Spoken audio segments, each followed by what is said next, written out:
Good evening. आप सबको मेरा नमस्कार। और सरसों पर चर्चा के इस वेबिनार में मैं सभी का स्वागत करता हूं और हार्दिक अभिनंदन करता हूं। मैं शरद मुलुकुटला, एग्री बाजार का चीफ बिजनेस ऑफिसर हूं। हमें बहुत खुशी है और हम आपके आभारी हैं कि आप अपना कीमती वक्त निकालकर इस वेबिनार में शामिल हो पाए हमारे साथ। आप में से ज्यादातर लोग शायद जानते होंगे कि भारत में खाद्य तेल यानी एडिबल ऑयल की खपत डोमेस्टिक प्रोडक्शन से कहीं अधिक है। हमारी डिमांड लगभग 26 मिलियन मेट्रिक टन है और डोमेस्टिक प्रोडक्शन सिर्फ 10.5 मिलियन मेट्रिक टन है। यानी डोमेस्टिक प्रोडक्शन के माध्यम से हम सिर्फ 40% डिमांड को पूरा करते हैं और शेष 60% इंपोर्ट किया जाता है। तो ये हमारे देश के लिए एक बहुत बड़ा इंपोर्ट बिल है। इसलिए खाद्य तेल में आत्मनिर्भरता की ओर बढ़ना अत्यंत आवश्यक है हमारे लिए। इस संदर्भ में खाद्य तेल की जो डोमेस्टिक प्रोडक्शन को बढ़ाने और इंपोर्ट डिपेंडेंसी को कम करने के लिए सरकार ने अगले 5 वर्षों के लिए एडिबल ऑयल्स पर एक राष्ट्रीय मिशन का प्रस्ताव रखा है, जिसका नाम है national mission on edible oils, जिसमें तिलहन के उत्पादन पर ध्यान केंद्रित किया जाएगा, फोकस किया जाएगा। और भारतीय खाद्य तेल उद्योग में सरसों का बहुत बड़ा महत्व है और आज के वेबिनार में सरसों से संबंधित विषयों पर चर्चा होगी, जैसे कि सरसों का उत्पादन कैसे बढ़ाया जाए, हम आत्मनिर्भर कैसे बने, हाल ही में जो नए ऑर्डिनेंस और रिफॉर्म्स अनाउंस किए गए हैं उनका किसानों पर और इंडस्ट्री पर क्या असर होगा, एमएसपी के माध्यम से प्राइस स्टेबिलिटी में नैफेड की भूमिका, सरसों के तेल को ज्यादा लोकप्रिय कैसे बनाया जा सकता है, मिलावट की समस्याओं का क्या समाधान हो सकता है, और अंत में सरसों का प्राइस आउटलुक। इन सभी मुद्दों पर चर्चा करने के लिए हमारे साथ विशेषज्ञों का एक विशिष्ट पैनल है जो खाद्य तेल उद्योग के दिग्गज हैं। ये वेबिनार विशेषज्ञों के बीच चर्चा के रूप में डिजाइन किया गया है और इसमें कोई पावर पॉइंट प्रेजेंटेशन नहीं होगा। पैनल चर्चा के बाद हम ऑडियंस से सवाल आमंत्रित करेंगे, तो कृपया अपने प्रश्न जूम लिंक के Q&A पैनल के माध्यम से हमें भेजें। तो शुरुआत में मैं आमंत्रित करना चाहूंगा श्री संदीप बजोरिया जी को, जो खाद्य तेल उद्योग के बहुचर्चित नामों में से एक हैं, सनविन ग्रुप के सीईओ हैं और सॉल्वेंट एक्सट्रैक्टर्स एसोसिएशन के प्रेसिडेंट रह चुके हैं। संदीप जी आज के वेबिनार के मॉडरेटर हैं और इस वेबिनार का संचालन भी वही करेंगे। Over to you Sandeep ji.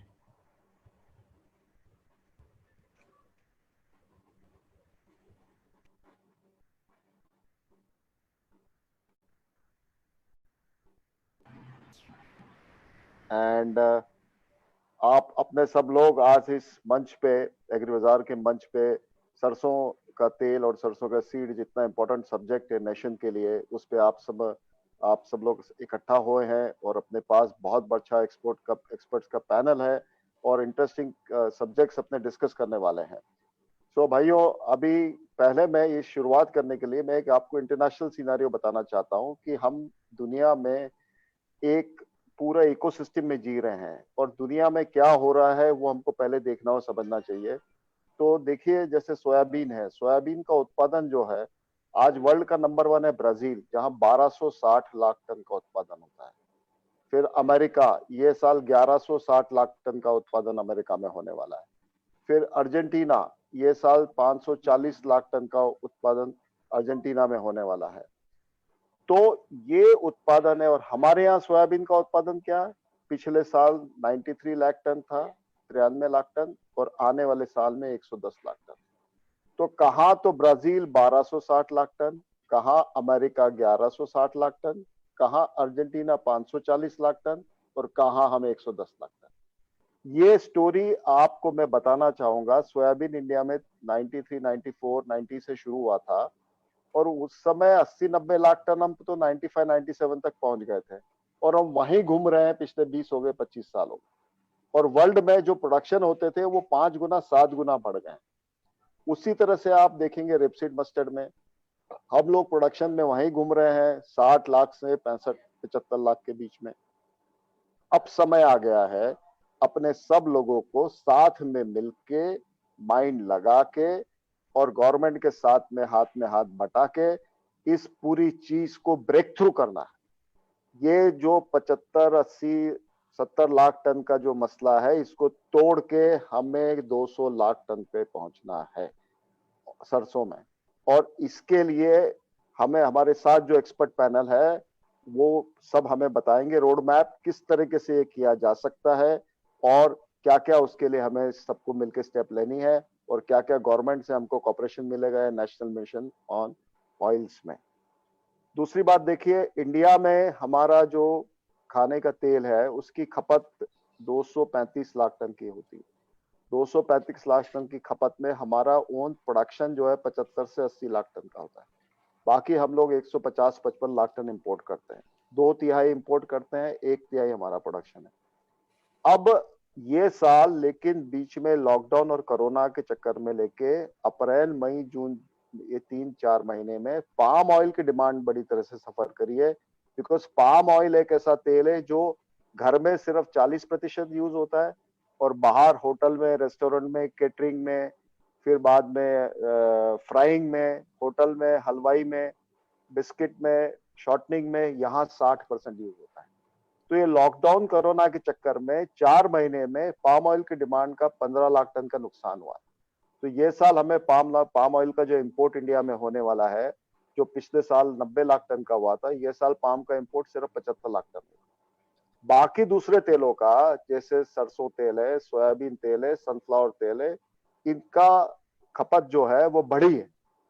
Because वो एक तेल है जो हाउस होल्ड में कंज्यूम होता है और ये कोरोना में, लॉकडाउन टाइम में लोगों ने जरूरत थी उससे 10-20% एक्स्ट्रा ही तेल ले लिया घर में रिजर्व समझ के, तो उन सब तेल की खपत बढ़ी है। तो ये सब हमारे लिए एक फायदे की बात हुई है, सरसों के लिए तो और स्पेशली फायदे की बात हुई है। तो ये जो पूरा बैकग्राउंड हमारे पास में चल रहा है, इसके अंडर में वर्ल्ड की सिचुएशन को देखें। फिर ये तो हमने सनफ्लावर की सिचुएशन देखी है। सनफ्लावर में आज के दिन यूक्रेन में जो है, वो जो क्रॉप होने वाला है यूक्रेन में, 165 लाख टन का सनफ्लावर सीड का क्रॉप यूक्रेन में है। 152 लाख टन का सनफ्लावर सीड का क्रॉप रशिया में है और 35 लाख टन का सनफ्लावर का क्रॉप अर्जेंटीना में है। तो हमारे यहाँ दूसरा मेन तेल आता है सनफ्लावर। सनफ्लावर का इंपोर्ट हमारे यहाँ करीबन 26 लाख टन का होता है। पाम का इंपोर्ट ये साल हमारा 75-78 लाख टन होगा। तीसरा हमारा इंपोर्ट का मेन तेल है जिसमें सोयाबीन है। सोयाबीन में हमारे यहाँ ये साल 35 लाख टन का इंपोर्ट होगा और हमारा ओन जो सोयाबीन बनता है हमारी ओन फसल से, ये साल जो 93 लाख टन था, तो उसका हमारा वो तेल जो है वो मुश्किल से 12-13 लाख टन मिला है। तो देश में जो कंजम्पशन होता है एडिबल ऑयल का, उसमें आप देखिए 75 से 80 लाख ये साल पाम का होने वाला है। ये साल सोयाबीन का करीबन लोकल और इंपोर्ट मिला के 48-50 लाख टन का होने वाला है। ये साल सरसों तेल का आप समझ के चलिए करीबन 28 लाख टन का कंजम्पशन होने वाला है और ये साल सनफ्लावर का 26 लाख टन का होने वाला है। तो ये हमारी टोटल एडिबल ऑयल का इसमें आंकड़ा रहेगा कंजम्पशन का। तो भाइयों, अभी इस ग्लोबल सिनेरियो को देखते हुए, इस सिचुएशन को देखते हुए, हमें हमारी डिस्कशन जो है वहां रखनी है। हम हमारे आप को 30 मार्क का समझ ले, शेर समझ ले, ये नहीं जरूरी है। हमें आपको समझना चाहिए पूरे वर्ल्ड में हमारे देश का नाम होता था कृषि प्रधान देश। हमारे यहाँ एग्रीकल्चर में 52% पॉपुलेशन लगी है। हमारे यहाँ हमारा एग्रीकल्चर लेकिन जीडीपी सिर्फ 17% रह चुका है। तो हम कृषि प्रधान देश नहीं है। कृषि प्रधान देश तो America, Argentina, Brazil, Russia, Ukraine, Australia, ये कृषि प्रधान देश है जहां कृषि की उपज, जहां प्रोडक्टिविटी हमारे यहाँ से 3-3 गुना ज्यादा है। वहां उनका प्रोडक्शन हमारे यहाँ से कितना ज्यादा है। तो ऑयल सीड में हम बहुत पीछे हैं। हम गेहूं में और चावल में दुनिया के साथ में है, उसमें कोई बात नहीं है। बिकॉज गवर्नमेंट की रिसोर्सेस का आज तक पूरा कंसंट्रेशन गेहूं और चावल पे रहा है। लेकिन हम और पल्सेस में हमें दिक्कत थी, अभी ऑयल सीड में हमें दिक्कत है। तो इस मुसीबत से हमसे बाहर निकलना है और हमको सचमुच एक कृषि प्रधान देश बनना है। तो भाइयों, इस बात के साथ में मैं मेरे बहुत एमिनेंट पैनल जो है उसको मैं इंट्रोड्यूस करना चाहूंगा। हमारे साथ एडिशनल मैनेजिंग डायरेक्टर नाफेड के श्री एसके सिंह साहब है। एसके सिंह साहब, बहुत बहुत शुक्रिया, आपने आपका समय दिया और आप यहाँ पैनल आज ज्वाइन कर रहे हैं। एसके सिंह साहब एक वेटरन है इस ट्रेड इंडस्ट्री के, एक एक चीज को समझते हैं, जानते हैं। उनका नॉलेज एक्सपीरियंस एडिबल ऑयल का कोई भी एडिबल ऑयल के इंडस्ट्रियलिस्ट से और ट्रेडर से कम नहीं है। और एसके सिंह साहब नाफेड को इतनी अच्छी तरह से सक्सेसफुली चला रहे हैं और इंडस्ट्री और ट्रेड के साथ में जोड़ के रखा है और इकोसिस्टम को पूरा वाइब्रेंट बना के, और नाफेड और ट्रेड दोनों साथ में मिलके किसानों को अच्छे में अच्छा दाम मिल रहा है और काम सब स्मूथ चल रहा है। तो सिंह साहब ये हमारे एक पहले पैनलिस्ट है, बहुत इंपॉर्टेंट। दूसरे हमारे पैनलिस्ट है श्री अतुल चतुर्वेदी जी, जो भी एक हमारे इंडस्ट्री के भीष्म पितामह है, जो हमारे सॉल्वेंट एक्सट्रैक्टर एसोसिएशन के अध्यक्ष हैं और वो अडानी विलमार के डायरेक्टर हैं। और एक और उनका क्वालिफिकेशन है, एक रेणुका शुगर करके बहुत बड़ी कंपनी है और शुगर के उसके भी एग्जीक्यूटिव चेयरमैन है। तो कृषि से और एग्री इंडस्ट्री से इनका बहुत बड़ा नाता है।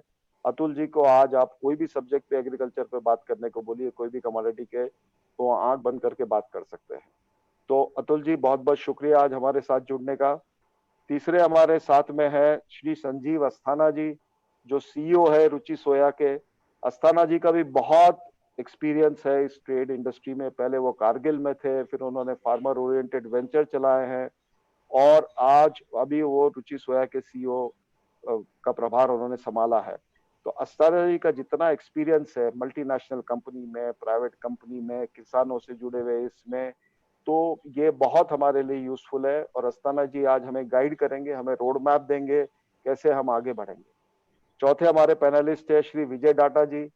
विजय डाटा जी, हम तो उनको हंसते हंसते राजस्थान के शेर कहते हैं और उनकी आवाज में इतना दम है। अभी अमिताभ बच्चन तो कोरोना में नानावती अस्पताल में है, लेकिन अमिताभ की आवाज सुननी है तो दाता जी को सुन लो तो आपका दिल भर जाएगा। तो विजय दाता जी विजय सोल्वेक्स के मैनेजिंग डायरेक्टर है और बहुत उनका मस्टर्ड से रेपसीड से नाता जुड़ा हुआ है। वो हमारे एसीए के पास्ट प्रेसिडेंट भी रह चुके हैं, हमारे एसीए के मस्टर्ड प्रमोशन काउंसिल के चेयरमैन भी है। तो विजय दाता जी बहुत बहुत शुक्रिया आपका साथ में हमें जुड़ने के लिए। उसके बाद में हमारे साथ में है श्री बीवी मेहता, डॉक्टर बीवी मेहता, जो सॉल्वेंट एक्सट्रैक्टर एसोसिएशन के एग्जीक्यूटिव डायरेक्टर है।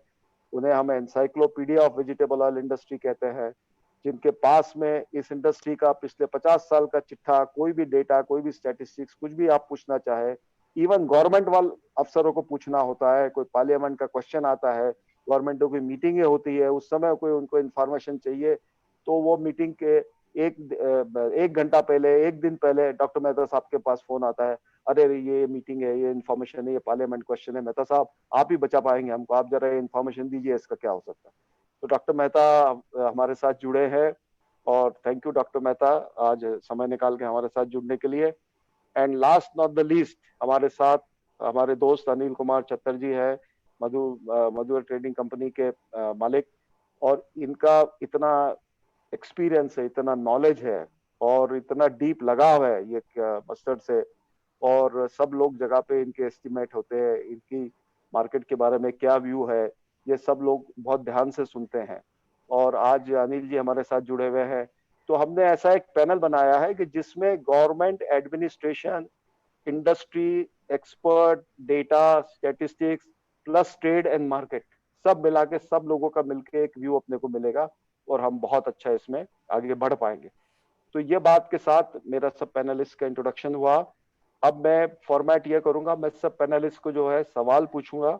मेरे पास में करीबन 7 सवाल है, वो मैं एक एक पैनलिस्ट को, पहले पैनलिस्ट का एक फर्स्ट राउंड होगा, उसके बाद सेकंड राउंड होगा, उसके बाद थर्ड राउंड होगा, ऐसे करके 7 राउंड्स होंगे जिसमें पैनलिस्ट को वो क्वेश्चंस किए जाएंगे और उनसे अपने नॉलेज लेंगे। तो पहला मेरा सवाल है अतुल चतुर्वेदी जी से, उसके बाद में यही क्वेश्चन का आंसर श्री संजीव अस्थाना को भी बताना है और ये क्वेश्चन का आंसर जो है मिस्टर एस के सिंह साहब को भी बताना है कि ये मस्टर्ड का जो प्रोडक्शन है और प्रोडक्टिविटी है, मतलब एरिया कैसे बढ़ाया जाए और इसकी प्रोडक्टिविटी जो है कि पर हेक्टर यील्ड जो है वो कैसे बढ़ाया जाए, ये हमें कैसे किया जा सकता है। और प्राइम मिनिस्टर जो मतलब गवर्नमेंट जो national mission on oil launch कर रही है, उसके साथ में मिलके हम क्या क्या कैसे कर सकते हैं, रोड मैप कैसा है, हम ये 60-65 लाख से 75 लाख के चक्कर के बीच से निकल के एक ब्रेक थ्रू करके आगे इस चीज में कैसे पहुंच सकते हैं और कितना जल्दी हम पहुंच सकते हैं, इसके लिए हमें आपकी आइडिया, आपकी कंट्रीब्यूशन बहुत जरूरी है। Over to Atul ji. बहुत बहुत शुक्रिया संदीप जी। और आपने तो मेरे को भीष्म पितामह बना दिया। अब मेरे को लगता है रिटायरमेंट टाइम आ गया मेरा। आपने जो मुद्दा छेड़ा है ऑयल सीड की और ऑयल के कंटेक्स्ट में सेल्फ सफिशिएंसी का, ये आज की तारीख में बहुत ज्यादा अहम मुद्दा है। एक अजीबोगरीब बात है कि पिछले अगर अपने 20-25-30 सालों का हालात देखें एग्रीकल्चर का, तो हर जगह अपना ग्रोथ हुई है। केवल ऑयल सीड सेक्टर एक ऐसा है जिसमें कि पिछले 20 सालों में कतई ग्रोथ नहीं हुई है, और ये चीज रिफ्लेक्ट करती है अपने ऑयल इंपोर्ट के ऊपर। अगर आप देखें तो मिड 90s में हिंदुस्तान प्रैक्टिकली सेल्फ सफिशिएंट था। हम लोगों का 3-4 लाख टन से ऊपर इंपोर्ट नहीं हो रहा था तेलों का। आज कंजम्पशन तो बेइंतहा बढ़ गया पिछले 15-20 सालों में, on the strength of income बढ़ी है लोगों की और लाइफस्टाइल चेंजेस आए हैं। तो आज हम लोग कंज्यूम कर रहे हैं ऑलमोस्ट समथिंग 22.5 से 23 मिलियन टन, पर अपना प्रोडक्शन जैसा आपने बोला कि 7 मिलियन टन के आसपास या 70 लाख टन के आसपास तेल का रहता है। तो कहीं न कहीं अपने जो पॉलिसी मेकर्स हैं उन लोगों ने मिसफायरिंग की है, और कहीं ना कहीं पॉलिसी में अपने खामियां रही हैं। मेरा ये मानना है कि इंडियन ब्यूरोक्रेसी जो है वो जब कोई कैलामिटी आती है ना, तब वो बड़ा जबरदस्त काम करती है। पिछले दिनों देखिए कोरोना आया तो इतनी ज्यादा प्रोएक्टिव रही है इंडियन ब्यूरोक्रेसी, और इनिशियल डेज में तो आप फोन करिए और सट से मतलब पिछले अगले 8-10 घंटे में उसका निदान हो जाता था प्रॉब्लम का। तो इसलिए हम लोग सप्लाई चेन को एसेंशियल कमोडिटी की मेंटेन कर सके। मेरा ये मानना है कि जो आज जो गैप बन गया है, और जो आज हम लोग अपना ऑलमोस्ट 70% इंपोर्ट के ऊपर डिपेंडेंट हो गए, इसको नेशनल कैलामिटी डिक्लेयर कर देना चाहिए। अगर इसको नेशनल कैलामिटी डिक्लेयर कर देंगे तो शायद दिस माइट गैल्वेनाइज अपनी ब्यूरोक्रेसी को इनटू टेकिंग सुटेबल एक्शंस। दूसरा मेरा एक और मुद्दा है कि अपने को एडिबल ऑयल को फूड सिक्योरिटी के साथ जोड़ देना चाहिए। Food security should not be only confined to wheat and rice. आज व्हीट एंड राइस से तो अपना घर का खाना चल नहीं सकता, उसके साथ तेल भी ज्यादा जरूरी है, उसके बगैर काम नहीं हो सकता। तो एडिबल ऑयल की सिक्योरिटी भी एक अहम मुद्दा होना चाहिए। और जो अपने बात कर रहे थे, आपने भी बात छेड़ी थी national mission on edible oil, Sharad ने भी कुछ बोला था उसके बारे में। बड़ी अजीबोगरीब बात है कि पिछले 2 साल से ये डिस्कशन का मुद्दा रहा है national mission on edible oils, पर आज तक वो इम्प्लीमेंट नहीं हो पाया है, पता नहीं किस कारण से। पर अब सुनने में आया कि शायद national mission on edible oils declare हो जाए, और शायद प्राइम मिनिस्टर के लेवल पे इसमें पहल की जा रही है। तो होपफुली आने वाले दिन अच्छे होने चाहिए अपनी इंडस्ट्री के लिए और टोटल ऑयल सीड कल्टीवेशन के लिए भी। अगर अपने पिछले 87 से 92 का पीरियड देखें, जब टेक्नोलॉजी मिशन को लॉन्च किया था राजीव गांधी जी के प्राइम मिनिस्टरशिप में, उस समय उन लोगों ने एक चैंपियन को अपॉइंट किया था टेक्नोलॉजी मिशन के लिए, एंड वो चैंपियन था, if I remember correctly, Sam Pitroda. तो वही एक पीरियड था जब हिंदुस्तान का प्रोडक्शन 11 मिलियन से लेके 22 मिलियन टन हो गया था, और वो ही पीरियड था जब अपने यहाँ रियली ऑयल सीड का कल्टीवेशन में सॉलिड इजाफा हुआ। पिछले 20 सालों में अपना वही 27 से 28-29 मिलियन टन की रेंज में घूम रहा है। तो मेरे को लगता है कि शायद एक चैंपियन भी जरूरी है अपना इसमें अपॉइंट होना। और दूसरा एक है कि अपनी गवर्नमेंट की जो भी पॉलिसीज आती हैं उसमें प्राइवेट सेक्टर का इन्वॉल्वमेंट बड़ा कम होता है। तो मेरा ये रिक्वेस्ट है, अगर गवर्नमेंट की कोई लोग बात सुन रहे हो, शायद नाफेड के एडिशनल एमडी भी हैं यहाँ सिंह साहब, तो इट इज इम्पोर्टेंट कि आप प्राइवेट सेक्टर को भी इन्वॉल्व करिए। वो मेजर स्टेक होल्डर्स हैं इस पूरी इंडस्ट्री के, तो अगर वो भी रहेंगे तो हो सकता है कि इसको जो नेसेसरी पुश मिलना चाहिए वो मिले। एक मुद्दा हमारा बहुत फेवरेट मुद्दा है, इसके ऊपर मैं पिछले बहुत सालों से बोलता भी रहा हूं कि आज पंजाब और हरियाणा में गेहूं चावल गेहूं चावल गेहूं चावल, ये जो साइकिल है, ये cycle has probably outlived it's utility, जिसको कहते हैं ना अपने टर्मिनोलॉजी में सेल बाय डेट। तो इसकी सेल बाय डेट शायद खत्म हो चुकी है। ये ग्रीन रेवोल्यूशन का मुद्दा था। अब आज हिंदुस्तान में ग्रीन रेवोल्यूशन वो जमाना था जब India was actually living from ship to mouth. अब तो वो सिचुएशन रह नहीं गई। आज अपने जितना गेहूं पैदा कर रहे हैं, जितना चावल पैदा कर रहे हैं, वो उतनी जरूरत नहीं है कि ये पंजाब और हरियाणा में वहां के जो किसान भाई हैं उनको कन्विंस करना चाहिए कि अब आज आप येलो रेवोल्यूशन यानी कि मस्टर्ड रेवोल्यूशन से जुड़ें। और जिन लोगों ने वो DDLJ पिक्चर देखी होगी तो उसमें तो पंजाब के खेत दिखाए हैं, पर आज पंजाब में आपको मस्टर्ड ही नहीं दिखती है। और पंजाब वाज एसोसिएटेड विद सरसों का साग और मक्के की रोटी।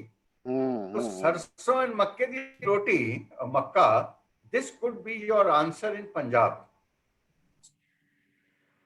सरसों इन रबी एंड मक्का इन खरीफ। मक्का हो या सनफ्लावर हो या कोई और ऑयल सीड हो। तो I think this will help.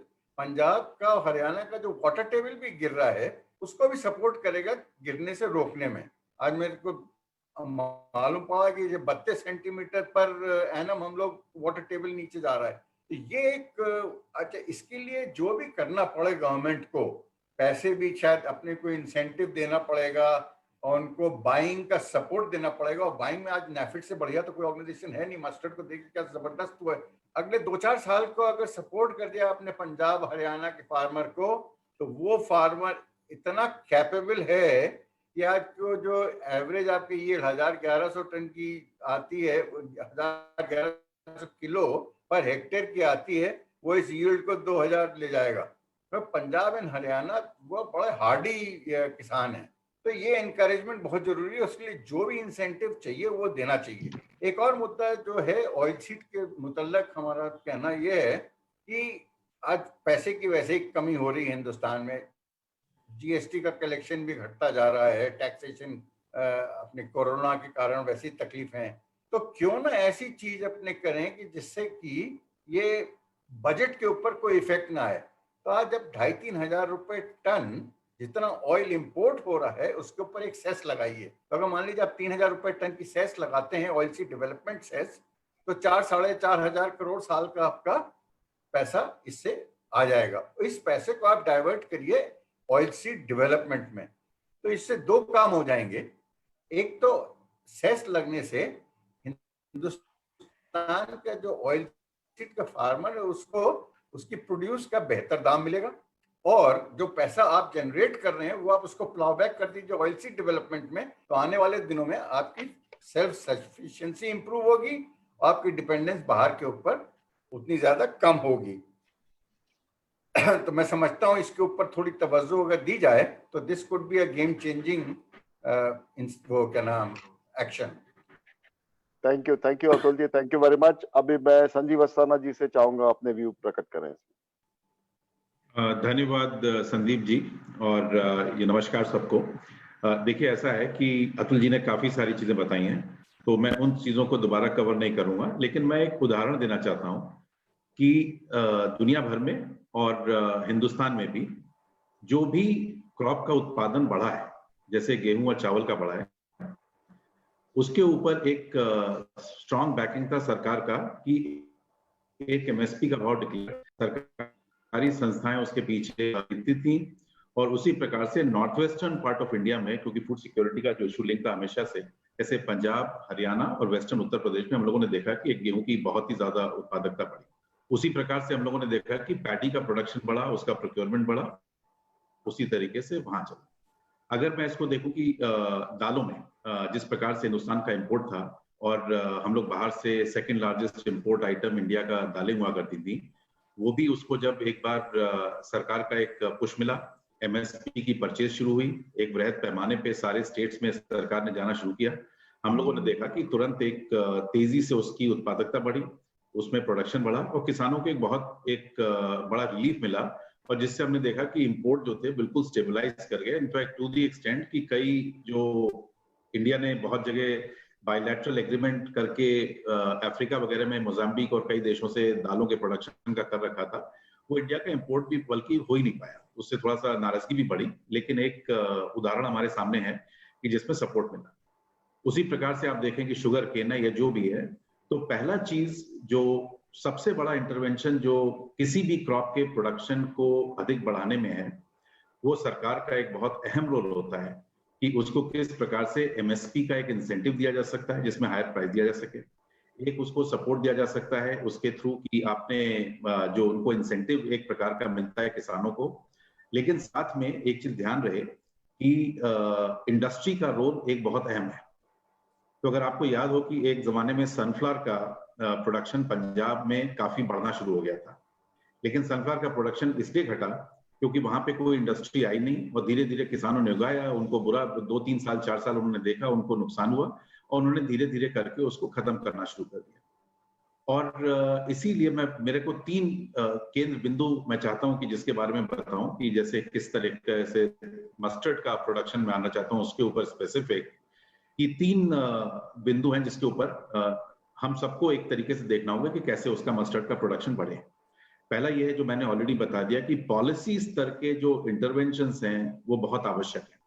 MSP का सपोर्ट सिर्फ प्राइस डिक्लेयर करने से नहीं बल्कि खरीदी से करने से, जैसे हमने देखा कि नैफेड और हैफेड क्लियर कट वो परचेज कर रहे हैं, एक उससे सपोर्ट मिल रहा है।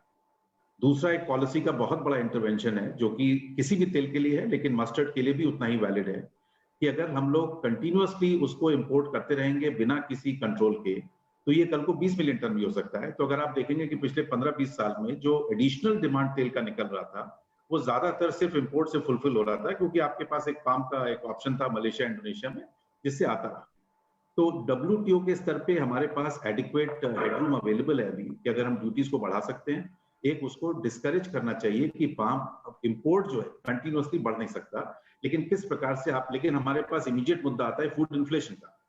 तो हम लोगों ने हमेशा देखा है कि जब भी फूड इन्फ्लेशन और किसानों के हित की बात होती है सरकार का एक रुझान होता है कि भाई फूड इन्फ्लेशन नहीं होना चाहिए क्योंकि उससे किसानों के ऊपर भी फर्क पड़ता है। तो किस प्रकार से ये एक तालमेल बैठाल के, और ये सिर्फ पॉलिसी स्तर पे ही हो सकता है कि किस प्रकार से ये तालमेल बैठाया जाए कि आपका फूड इन्फ्लेशन से तेलों के भाव ना बढ़े, आपका एट द सेम टाइम आप इंपोर्ट को थोड़ा सा डिस्करेज करके डोमेस्टिक प्रोडक्शन बढ़े। तो एक तालमेल के साथ बना के एक 5 साल की स्कीम बना के उसके आगे बढ़ना चाहिए। जो मेरा सेकंड मुद्दा है कि कोई भी अगर हम अपने यील्ड देखेंगे पिछले 20 साल से सोयाबीन का वही फ्लैट यील्ड है, मस्टर्ड का आपका वही यील्ड चल रहा है, और यील्ड में भी बड़े वेरिएशन है। जैसे हरियाणा में यील्ड आप देखते हैं कि बहुत अच्छी होती है, लेकिन बाकी स्टेट्स में अगर मध्य प्रदेश में चले जाएंगे तो बहुत कम है, आप वेस्ट बंगाल असम में चले जाएंगे वहां भी कम है। तो एक मुद्दा दूसरा जो बहुत आवश्यक है कि किस प्रकार से जो किसान हमारे वेस्ट बंगाल में है, उड़ीसा में है, आपके मध्य प्रदेश में है या यूपी में है, वहां पे किस प्रकार से एक तो परचेज को इंसेंटिवाइज करना और दूसरा वहां पे किस प्रकार से फार्मर्स की कैपेसिटी बिल्डिंग करना, उनका स्किल्स बढ़ाना कि वो एक मस्टर्ड को अधिक तरह उसको ग्रो करना शुरू करें। और तीसरा चीज अगेन उससे लिंक होती है क्योंकि इनके पास एक ऑप्शन है कि गेहूं और दालों को उगाने का, कि कैसे उससे ऑल्टरनेटली मूव अवे करके किसानों की सक्षमता को कैसे बढ़ाया जाए कि उसकी आमदनी नहीं घटनी चाहिए और एट द सेम टाइम वो उसकी उपज बढ़े, जिससे कि रिसर्च का सपोर्ट मिलना बहुत आवश्यक है।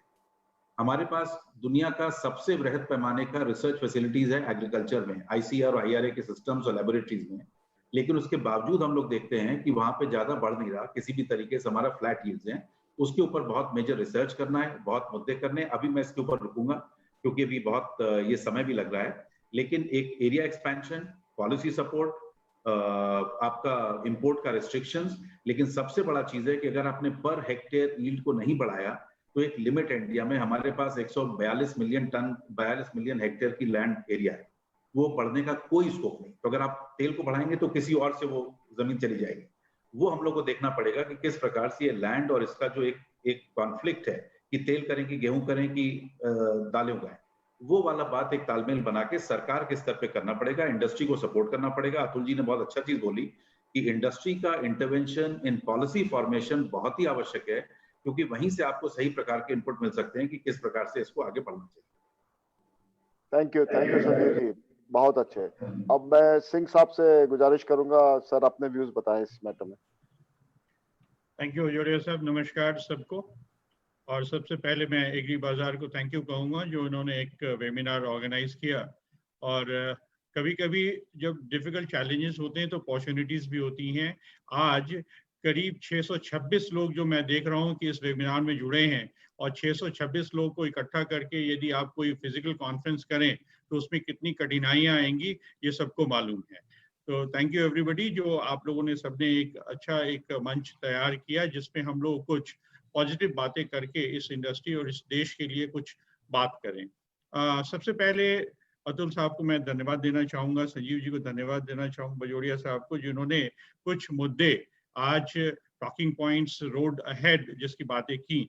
मैं जैसे अतुल साहब ने कहा कि ये नेशनल कैलेमिटी के बदले मैं इसको नेशनल अपॉर्चुनिटी मानूंगा।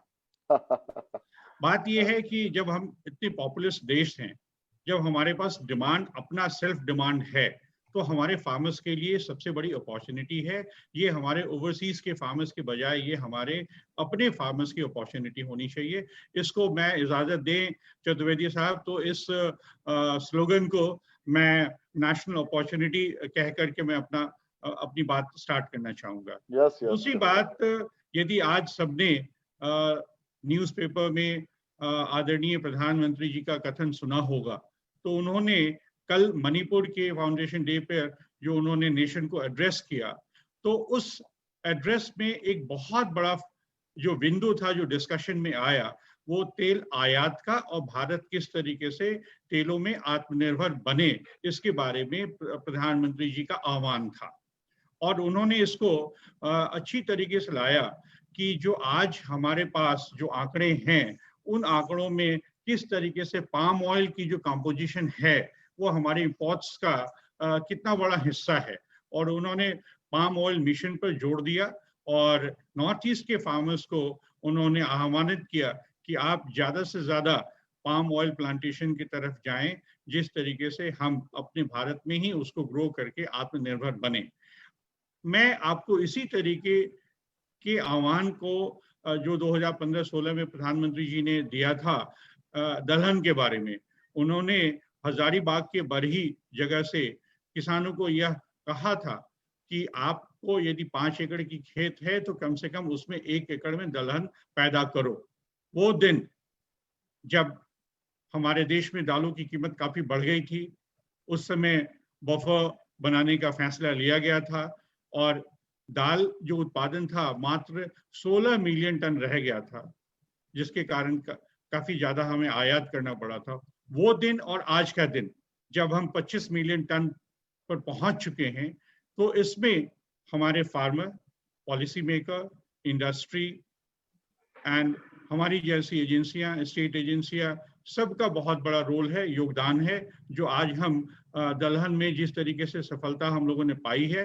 तो मुझे आशा है, पूर्ण आशा है कि सबके सहयोग से तिलहन में भी हम लोग वो करके दिखा सकते हैं और दिखाएंगे। जहाँ तक की बात चतुर्वेदी साहब ने दूसरी बात कही फूड सिक्योरिटी में, मैं इस बात से सहमत हूँ कि यह केवल कार्बोहाइड्रेट्स पर ही सीमित नहीं हो जाना चाहिए।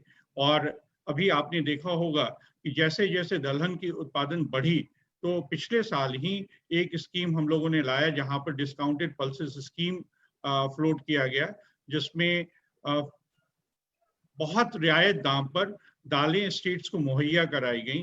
करीब 10 लाख टन दालें रियायत पर राज्य सरकारों को दी गई, जिनको प्रोसेस करके उन्होंने पीडीएस तथा स्पेशल स्कीम्स में पुअर पीपल को हाफ द रिटेल प्राइस पर वो मुहैया कराया गया। इससे प्रोटीन सप्लीमेंट मिला। इससे एक और फायदा हुआ कि जब गवर्नमेंट का captive demand nutritional point of view से बढ़ा, तो फार्मर्स के लिए एक डिमांड सपोर्ट मिला। अब आपने कोविड के टाइम में देखा है कि जब हम सेल्फ सफिशिएंसी की तरफ बढ़ ही चुके थे, अब हमारे पास एक रिकॉर्ड स्टॉक अवेलेबल था। उसी के दम पर आज चाहे वो प्रधानमंत्री गरीब कल्याण योजना या आत्मनिर्भर या PMJKY 2 में जो दालों की वितरण करने का फैसला लिया गया, हम इसलिए ले पाए क्योंकि हमारे किसानों ने दाल पैदा करके रखा था और आज हमारे पास स्टॉक में था। तो मुझे उम्मीद है कि सबके सहयोग से जो हमारे तिलहन फार्मर्स हैं उनको हम सपोर्ट दे पाएंगे। कुछ आंकड़े कुछ चिंतित करने वाले हैं जो मैं आपके साथ शेयर करना चाहता था। यदि मैं सरकारी आंकड़ों की बात करूं तो 2005 में जो हमारा जो प्रोडक्शन रिफ्लेक्ट हो रहा है वह 81.31 लाख है, और यदि हम 2019-20 की बात करें तो टारगेट की भी बात करें तो हम 82.37 लाख मेट्रिक टन पर हैं। तो ये 15 साल के दौरान जो भी उतार चढ़ाव रहा है, लेकिन आज हम प्रोडक्शन के क्षेत्र में, सरसों के प्रोडक्शन में हम उसी लेवल पर हैं जो 2005-6 पर हैं। ये बहुत है और इसको एरिया में भी बढ़ाना है, प्रोडक्टिविटी में बढ़ाना है, साथ साथ ऑयल कंटेंट में भी हमें ध्यान देना होगा। केवल क्वांटिटी प्रोड्यूस कर देने से नहीं होगा। जो हमारे यहाँ 37-38% की कहीं कहीं किसी एरिया में प्रोडक्टिविटी है, ऑयल कंटेंट की प्रोडक्टिविटी है, उस पर भी हमें फोकस दे करके देना होगा कि अल्टीमेटली जो इंडस्ट्री है वह किसानों को ऑयल कंटेंट के लिए पैसा देगी, न कि वो उसके केवल वजन के लिए पैसा देगी।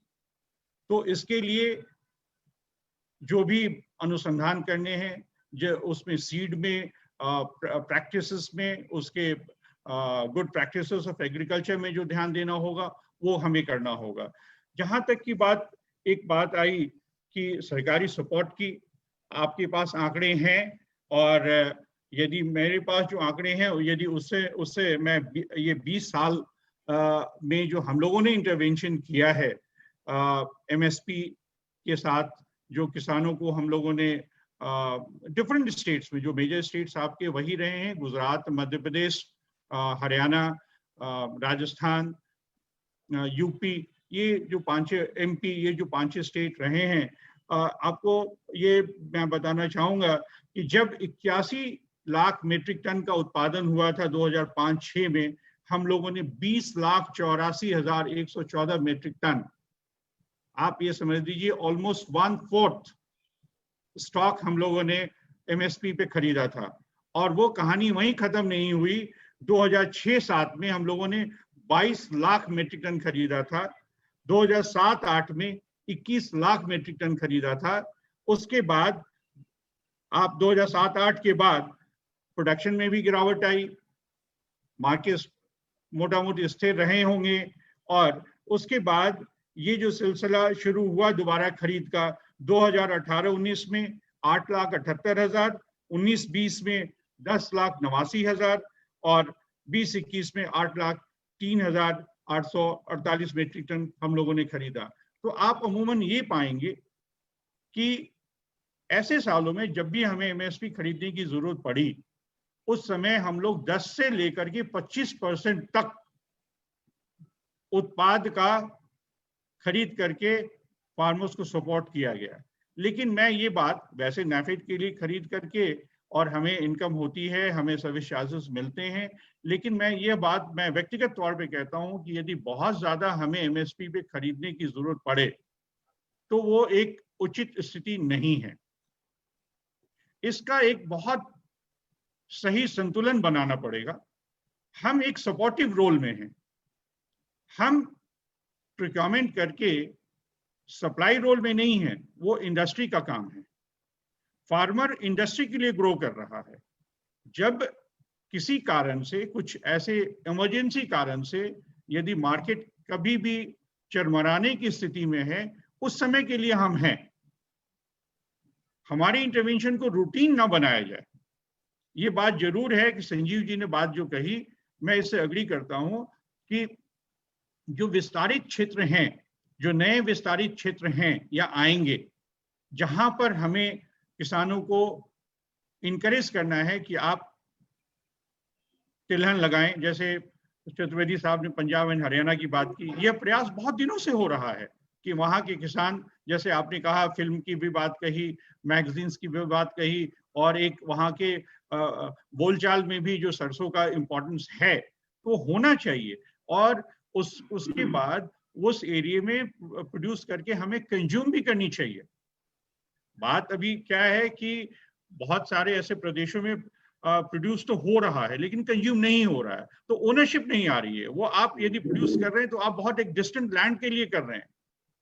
तो इन सब चीजों पे एक चिंतन मगन होनी चाहिए। आपका जो सजेशन है वो सेस का बहुत अच्छा सजेशन है। यहाँ तक कि इंडोनेशिया और मलेशिया एक्सपोर्ट करते हैं तब सेस लेकर के उन्हें पता है कि भारत को तो ये माल जाना ही जाना है, तो वो अपने आप लेवी करके they do create corpus, but that situation can only happen when we are nearer to the goal. Now coming to the crop diversification, आपने एक बात बहुत अच्छी बताई। मैं आपके माध्यम से ये बताना चाहूंगा कि आज की डेट में जो भारत सरकार की प्रोक्योरमेंट पॉलिसी है उसका नाम है पीएम आशा। उसके 3 कंपोनेंट्स हैं। एक कंपोनेंट में प्राइस सपोर्ट स्कीम है जिसमें नाफेड ऑपरेट करता है, एक डेफिशिएंसी पेमेंट स्कीम है और तीसरा प्राइवेट प्रोक्योरमेंट स्टॉकेज स्कीम है। तो मैं ये मानता हूँ, ये सोचता हूँ कि ठीक है, बहुत बृहद पैमाने पे तो नहीं, लेकिन जिस तरीके से एडिबल ऑयल इंडस्ट्री ऑर्गेनाइज्ड है, जैसे आपके सनफ्लावर के लिए, सैफ्लावर के लिए, ऐसे ऐसे जो माइनर ऑयल सीड्स हैं जहां पर एक सर्टेन स्पेसिफाइड एरिया में जो प्रोडक्शन होती है वहां पर इंडस्ट्री को इनिशिएटिव जरूर लेना चाहिए। ये मेरा व्यक्तिगत अनुभव है कि हरियाणा में हम सनफ्लावर सीड्स खरीदते हैं एमएसपी में, लेकिन जब बेचने जाते हैं उसकी बड़ी लिमिटेड डिमांड है और वो स्टॉक अल्टीमेटली जाकर के महाराष्ट्र बिकती है। तो उससे क्या होता है, जब इंडस्ट्री वहां पे नहीं आएगी, जब डिमांड नहीं होगा, फार्मर को सपोर्ट नहीं मिल सकता।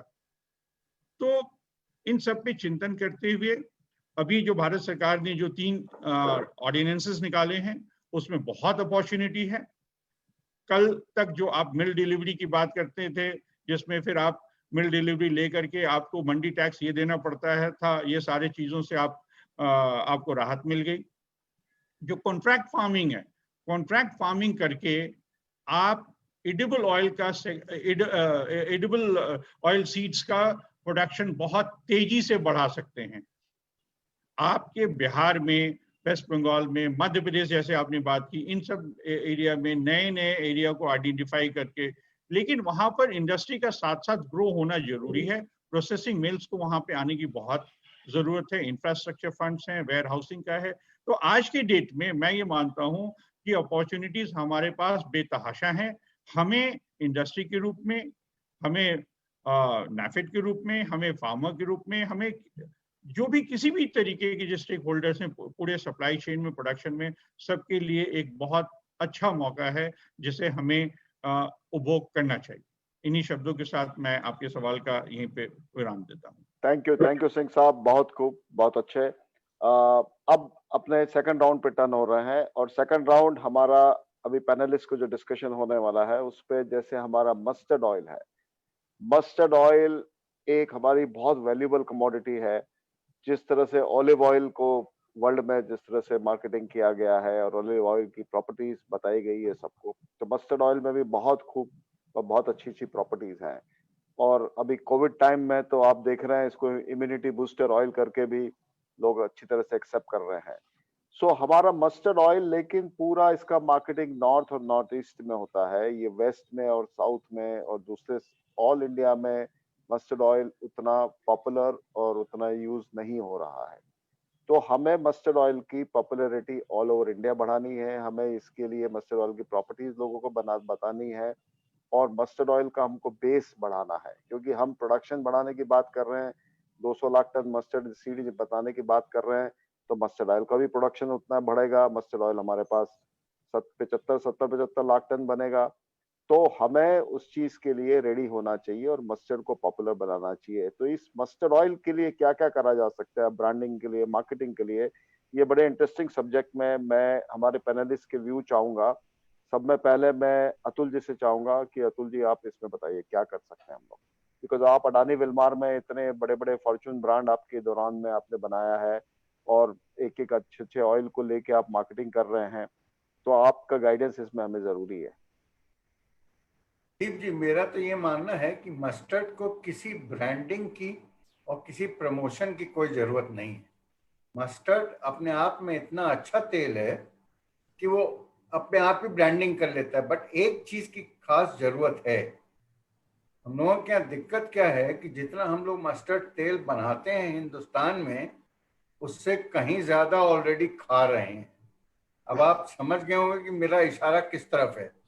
तो कहीं ना कहीं अगर हम लोग अपने आप पे अंकुश रखें और अपने आप पे उसको, जो इतना बढ़िया तेल है, उसको डाउनग्रेड ना करें, तो वो इटसेल्फ ही उसकी बहुत बड़ी डिमांड है।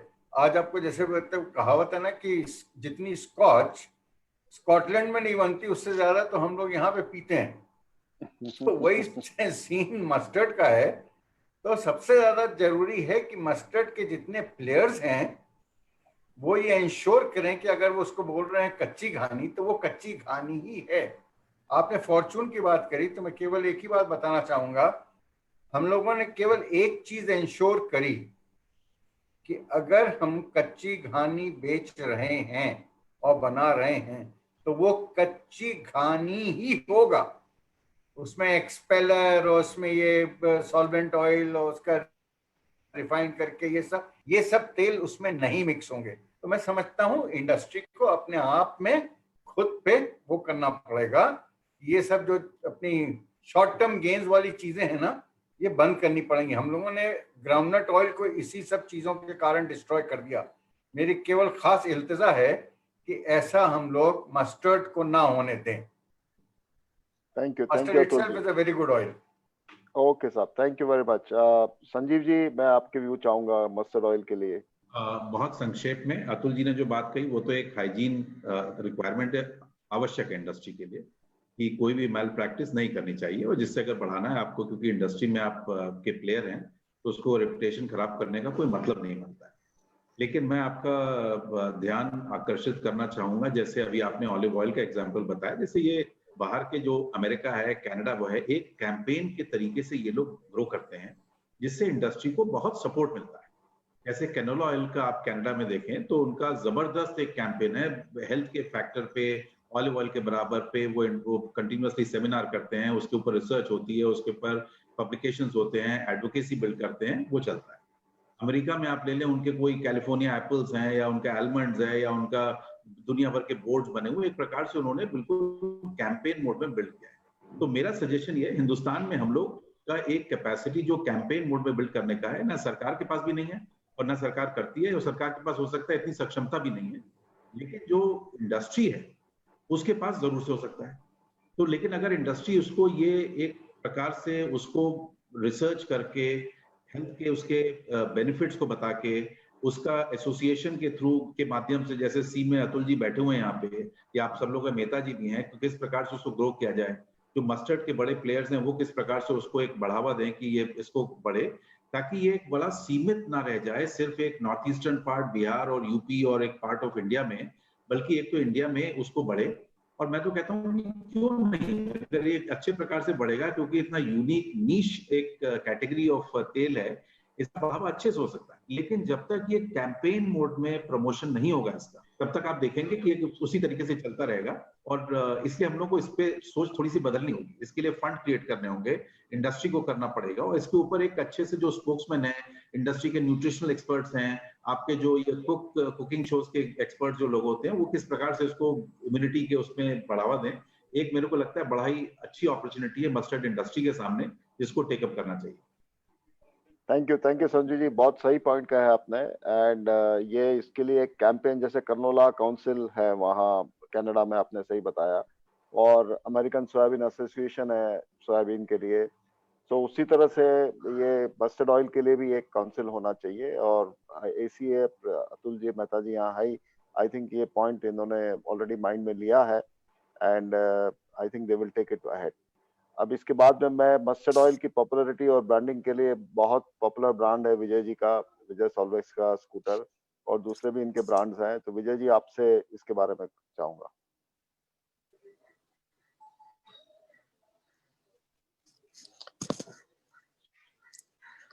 विजय जी म्यूट कीजिए। नमस्ते, जो भी लोग मुझे सुन रहे हैं पूरे इंडिया से, मैं सभी को नमस्कार करता हूं, सभी पैनलिस्ट को नमस्कार करता हूं। जैसा संजीव जी ने बताया ओलिव ऑयल के बारे में जिस तरीके से लोगों ने, अमेरिका यूरोप वालों ने किया है, विशेषकर बहुत सारे डॉक्टर्स ने, वैद्यों ने और साइंटिस्ट ने भी ये बात माना है कि बेस्ट कुकिंग ऑयल देसी घी गाय का है, और उसके बाद सेकंड कोल्ड प्रेस्ड ऑयल ही होते हैं। कोल्ड प्रेस्ड ऑयल इंडिया में जितने करीब 35 लाख टन खाए जाते हैं, सिर्फ 35 लाख टन अवेलेबल हैं, बाकी करीब 1 करोड़ 90 लाख टन सब रिफाइंड तेल है। तो कोल्ड प्रेस्ड ऑयल में भी करीब 75-80% शेयर मस्टर्ड का है। कोल्ड प्रेस्ड ऑयल के बारे में हमको पॉपुलरिटी के बारे में हाईलाइट करना चाहिए। कोल्ड प्रेस्ड ऑयल हार्ट सेहत के लिए बहुत अच्छे हैं। मस्टर्ड ऑयल में विशेषकर सैचुरेटेड फैट इंडिया में जितने तेल खाए जा रहे हैं उसमें लोएस्ट है, इसलिए हार्ट फ्रेंडली है। मस्टर्ड ऑयल एंटी कैंसर है क्योंकि ये कैंसर को रोकता है। मस्टर्ड ऑयल स्पाइसी है, इसलिए आपके स्वास्थ्य को ठीक रखता है, आपके डाइजेशन को ठीक रखता है। इसके अलावा मस्टर्ड ऑयल हेल्थ बूस्टर है। पिछले दिनों जो सरसों की तेल की डिमांड बढ़ी है वो विशेषकर इसीलिए बनी है कि मस्टर्ड ऑयल को जनरली रिकमेंड किया गया है कि ये इम्यूनिटी बूस्टर है। तो ये सारी बातें हैं कि ये मस्टर्ड ऑयल को विशेषकर, जैसा और भी पैनलिस्ट ने बात बताई है, अतुल जी ने भी बताया है, हम मस्टर्ड ऑयल के बारे में निश्चित रूप से प्रचार कर सकते हैं। और संजीव जी ने जैसे कहा है कि हम एक फंड भी जरूर बना सकते हैं, एसोसिएशन के लेवल बना सकते हैं, इंडस्ट्री के लेवल बना सकते हैं, और एक फंड बना करके हम पूरे देश में जो भी बातें हैं। एक बात और दिमाग में आई है ओलिव ऑयल के बारे में ही, ये लोग ओलिव ऑयल को वर्जिन ऑयल और एक्स्ट्रा वर्जिन ऑयल कहते हैं। हम कच्ची घानी को एक्स्ट्रा वर्जिन ऑयल कहें, और एक सजेशन है, और एक्सपेलर ऑयल को वर्जिन मस्टर्ड ऑयल कहें, तो ये भी कच्ची घानी से बेटर, क्योंकि वर्ल्ड ओवर वर्जिन वर्ड को चल रहा है, ओलिव ऑयल 500-600 रुपए किलो बिकता ही है। क्यों नहीं सरसों तेल और 10-20 रुपए किलो महंगा बिके, ताकि किसानों को ज्यादा दाम मिले और पैदावार बढ़ सके। ये मेरे सुझाव है। थैंक यू विजय जी, बहुत अच्छी प्रॉपर्टीज आपने बताई सरसों की। एंड ये आप सही कह रहे हैं कि इन लास्ट 4 महीने में इम्यूनिटी बूस्टर करके सरसों ऑयल बहुत कंजम्पशन बढ़ गया है और उससे फार्मर को सपोर्ट मिला है, उसमें कोई डाउट नहीं है। मैं इसी में श्री अनिल चतुर्वेदी के भी व्यू चाहता हूँ कि मस्टर्ड ऑयल के लिए हमें क्या क्या करना चाहिए।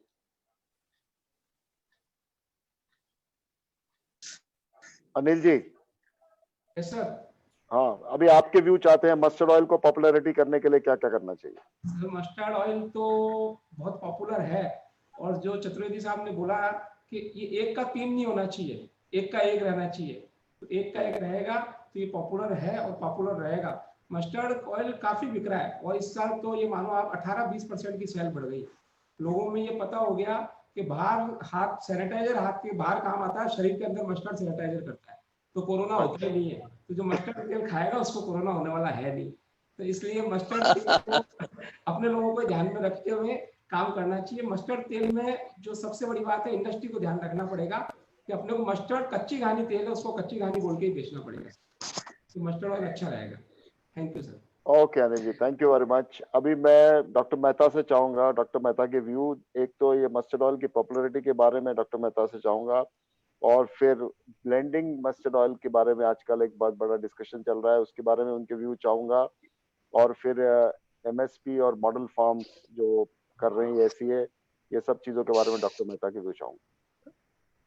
पहले तो पॉपुलैरिटी की जो आपने बात की कि मस्टर्ड का कंजम्पशन कैसे बढ़ा है, आज इंडिया का 230 लाख है, और नॉर्दर्न इंडिया और ईस्टर्न इंडिया का पॉपुलेशन गिने तो कम से कम 150 लाख टन तो वहीं की डिमांड है, और हम बना रहे 25 लाख टन ही बना। तो नॉर्दर्न इंडिया और ईस्टर्न इंडिया में ही आपका मस्टर्ड बोले चल रहा है, और जैसे अनिल जी ने बोला 1 to 1 जाना चाहिए, और 1 to 1 रहा तो ऑटोमेटिक उसकी पॉपुलैरिटी बढ़ेगी। आप चाहते हैं कि केरला है तो गुजरात है तो आंध्र में बेचे, तो उसका एक लिमिटेशन है। See everybody has a taste factor. आज गुजरात में जाए कोकोनट ऑयल प्रीफर करेंगे, डाउन साउथ में जाएंगे तो कोकोनट ही पसंद करेंगे, तो उनका टेस्ट बदलने की नहीं करे। बाकी जहाँ ओपन मार्केट है, अपने सामने पूरी मार्केट है, नॉर्दर्न इंडिया ईस्टर्न इंडिया, उसमें करे, और भेलसेल वाला नहीं तेल नहीं मिले और अच्छा तेल देंगे तो ऑटोमेटिक मार्केट ग्रो होने वाली है। और अपना जो मिशन भी है 200 लाख टन का प्रोडक्शन 2025 तक बनाना है, और इसका मतलब 80 लाख टन तेल आप बना सकेंगे, तभी definitely to look out the other market also. Time being I think let us concern northern India and eastern India, बड़ी मार्केट है, और एक अपॉर्चुनिटी भी आई है नेचुरल बूस्टर के रूप में, तो वो भी एनकेज कर सकते हैं। अगर आप श्योर के भी आज जो भी सुनते होंगे, अगर वो मस्टर्ड नहीं भी खाता हो तो कल से मस्टर्ड खाने के चालू कर देगा, आई एम श्योर। या अभी आपने 2-3 चीज और मेरे को पूछी है। ब्लेंडेड एडिबल ऑयल में एशिया का क्या है? पहला, let me are very well, our state is very clear. Association is 100% supporting the blended edible oil in the country. आज 1994 से ब्लेंडेड ऑयल अलाउ कर दिया गवर्नमेंट ऑफ इंडिया ने। 2 ऑयल आप ब्लेंड कर सकते हैं मिनिमम 20%, और ब्लेंडेड तो काफी हुआ है। आज इंडिया में कम से कम 4 lakh ton blended edible oil बन रही है। पर अनफॉर्चुनेटली क्या हुआ, ब्लेंडेड ऑयल और एडल्ट्रेशन ही हो गया है। ब्लेंडेड ऑयल एक लेजिटिमेट ऑयल है, वेर एडल्ट्रेशन इलीगल ऑयल है जिसका कोई सपोर्ट नहीं है। ब्लेंडेड ऑयल न्यूट्रिशनल एस्पेक्ट से हम बना रहे हैं, एडल्ट्रेशन ऑयल जो बनता है वो इकोनॉमिक बेनिफिट के बन रहा है, we are cheating the consumer. या तो best thing we must focus how to stop the adulteration. अगर एडल्ट्रेशन कम होगा वो जरूरी है। ब्लेंडेड ऑयल की अगर कोई रिस्ट्रिक्शन या तो कोई डालना चाहते हैं तो गलत होगा। उसके जो एक मार्केट है ब्लेंडेड ऑयल की 4-4.5 लाख टन की और बढ़ रही है, और वर्ल्ड वाइड रिफाइंड ऑयल बेचा जाता है जहां 3-4-5 ऑयल का मिक्स है, वही चल रहा है कि then it's a balance oil. PUFA MUFA सुपा को बैलेंस करने के लिए आपको ब्लेंड करना ही पड़ेगा 2 या 3 ऑयल का। और न्यूट्रिशन एक्सपर्ट भी बोल रहे हैं कि don't depend on only one single oil, you must rotate your oil so that better nutritional value. तो ये जरूरी है। तो ब्लेंडेड ऑयल एससीए का वेरी क्लियर है। एससीए ने पूरा अपना टेक्निकल कमिटी है, उससे पूरा व्हाइट पेपर बना है और वो भी गवर्नमेंट में सबमिट किया है कि आपको जो एक्शन लेना है वो आप एडल्ट्रेट ऑयल पे लीजिए, हम गवर्नमेंट के पूरे साथ में है। But don't mix up blended oil and adulterate in one basket. That is what we have conveyed to the government also. तीसरा आपने पूछा एमएसपी का। एमएसपी जैसे नाफेड साहब ने, सिंह साहब ने बताया कि नाफेड का रोल कैसा लास्ट 20 इयर्स में कैसा रहा है, पर क्यों नाफेड को इतना स्टेप अप करना पड़ता है? क्यों कि market force are not able to buy it. या तो क्या जरूरत है? How to defend MSP? MSP defend करने के लिए गवर्नमेंट एक चीज जरूर करने के भी, market force is able to buy from the market and not the NAFED और एनी गवर्नमेंट एजेंसी। उसके लिए पहले तो आप ड्यूटी का एक लिंक कर दीजिए। whenever you are raising your MSP, link with your अगर आप MSP आप 5% बढ़ा रहे हैं, इंपोर्ट ड्यूटी में भी उसका बढ़ाइए ताकि वो लिंक हो जाए, वो बहुत जरूरी है। दूसरा भी और भी मेजर है। दूसरा एक सुझाव है, खासकर सिंह साहब आपके लिए भी, आपने काफी काम किया है। एमपी में जो कौन सा स्कीम आई थी काफी अच्छी चली थी, हाँ उसमें कोई लेकिन था, मैं जानता हूँ थोड़ा गड़बड़ हुई थी, उसके वजह पूरी स्कीम खराब नहीं थी।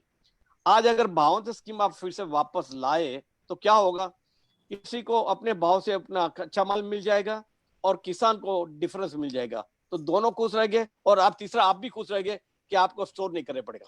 नहीं तो आपने भी 3 साल पहले मूंगफली ली थी गुजरात में, कितनी खराब हो गई, 900 रुपये में ली थी, 600 रुपये में आपने बेचनी पड़ी थी। तो क्यों नाफेड का रोल, हाँ NAFED is an assurance the farmer, अगर कोई नहीं तो हम बैठे आपके लिए, हम आपका माल ले लेंगे, वो एश्योरेंस जरूरी है। मगर आप ऐसा माहौल खड़ा कर दीजिए ताकि आपके पास माल नहीं आए, सीधा इंडस्ट्री में क्रश में आ जाए, स्टोर करके फायदा है। तो ये पॉइंट पे आपने संदीप भाई पूछा था, और क्या पूछा था संदीप भाई? और कोई मॉडल फार्म्स प्रोडक्टिविटी, वो तो मेरा सबसे फेवरेट सब्जेक्ट है।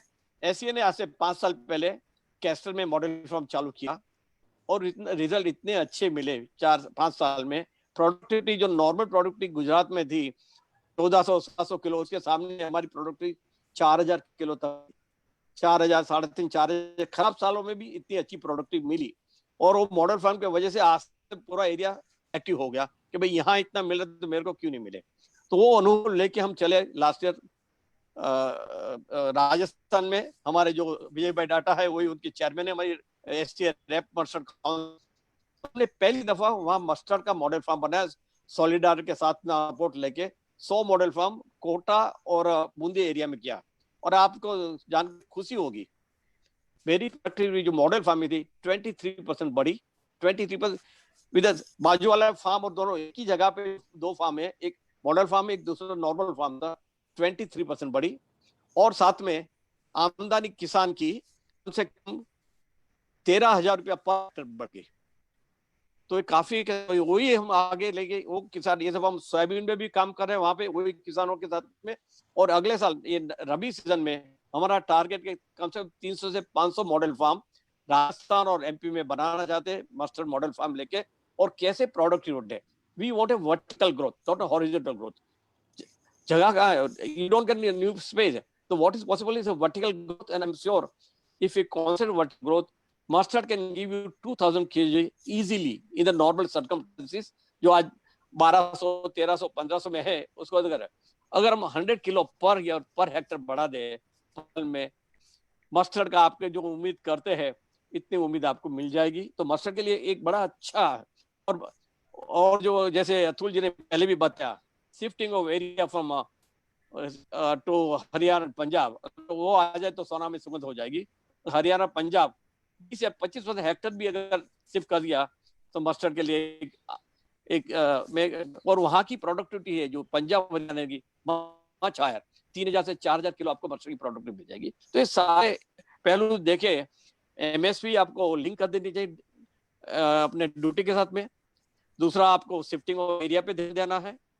तीसरा, आपको मॉडल फार्म के क्रिएट कीजिए, अच्छे अपने पास अच्छे सीड है, और किसान कभी भी ऐसा तो किसान को सही सीड नहीं मिलते हैं, उसकी वजह से वो फेलियर हो जाता है। तो वो भी जरूरी है, अच्छी सीड मिले, मार्केट में नहीं आए, अगर फेक सीड आ रहा है तो उसका चेकिंग होना जरूरी है, नहीं तो किसान मार खा रहा है और उसका इंटरेस्ट चला जाता है कि मस्टर्ड में, तो ऑयल सीड से दूसरे में चले जाते हैं। और एक लास्ट में देखना चाहता था, वर्ल्ड की एवरेज है जो मस्टर्ड की, world is about highest is about 3.5 ton, और हमारी आ रही है हाईएस्ट में 1.5 टन। काफी डिफरेंस है, कहाँ एक 1.5 कहाँ 3.5, तो वहाँ काफी गैप है। तो गैप कम करेगा क्या है, तो एससीए ने जो मस्टर्ड मिशन चालू किया है इस, और 2025 तक के हमने ऐलान किया है कि सारे अपनी एनर्जी कैल्वनाइज करके 200 लाख टन का पैदावार लेके जाना जरूरी है।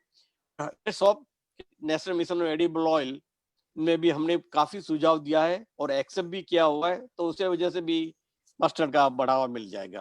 Thank you doctor Mehta, thank you very much. Sandeep ji, एक सेकंड में एक चीज ऐड करना चाह रहा था। मेहता जी ने जो बोला बहुत सही बात। हिंदुस्तान ने आज तक पिछले 20-25 सालों में कंज्यूमर को तो बहुत सपोर्ट किया है, बट ऑयल सीड फार्मर को सपोर्ट नहीं किया है। ऑयल सीड फार्मर जो है वो बहुत स्मार्ट फार्मर है, and he responds to price signals very well. अगर अपने प्राइस हाई रहे ऑयल सीड के, तो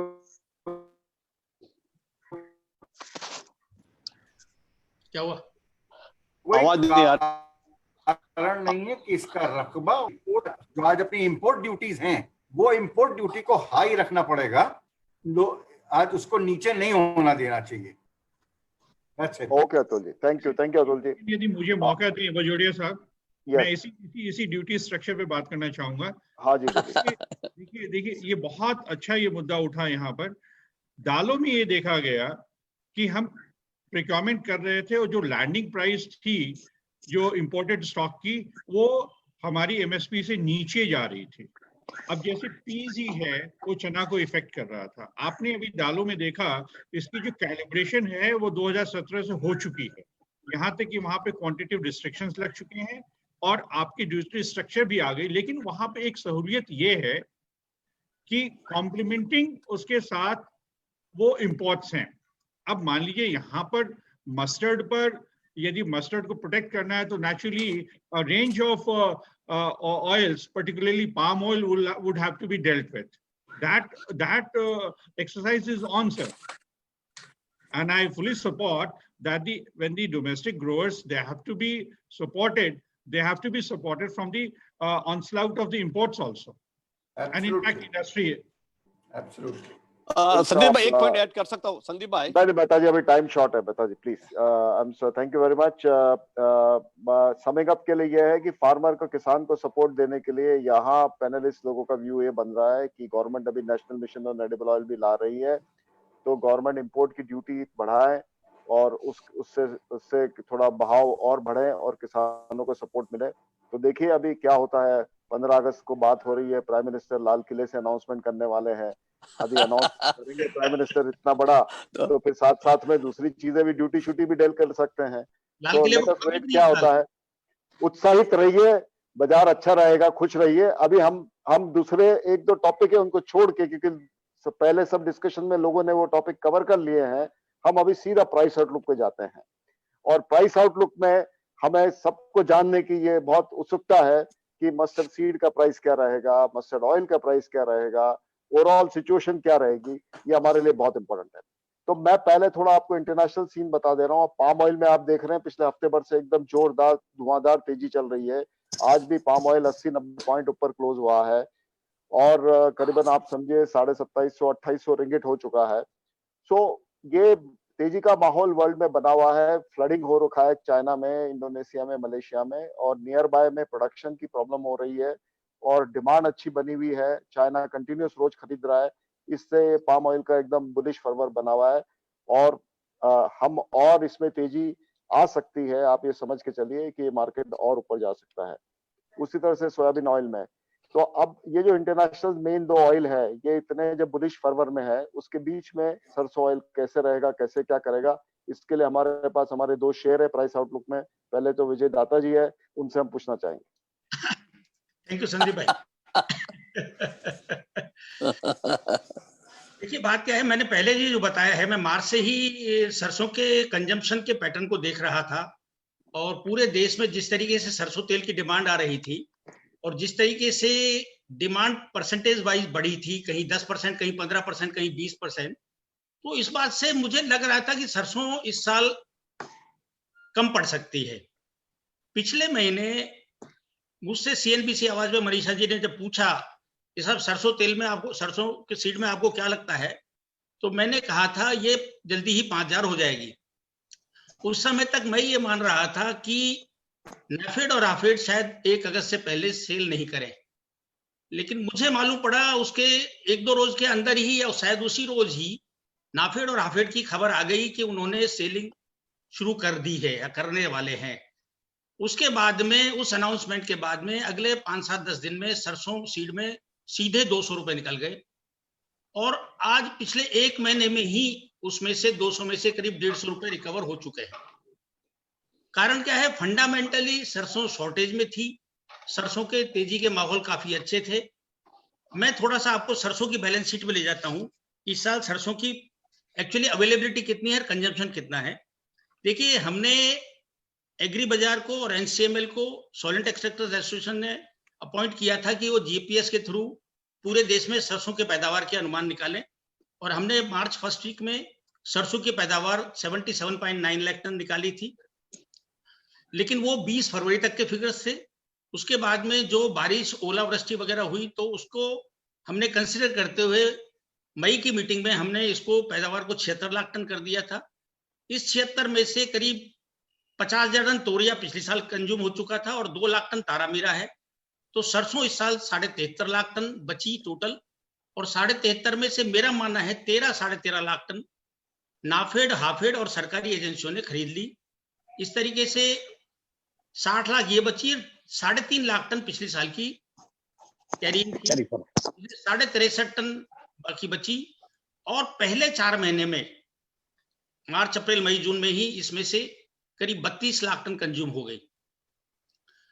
तो नाफेड और हाफेड ने जो इस साल खरीदी, कुछ 1.5 लाख टन, 1.5-2 लाख टन करीब पिछले साल का इनके पास बाकी और था।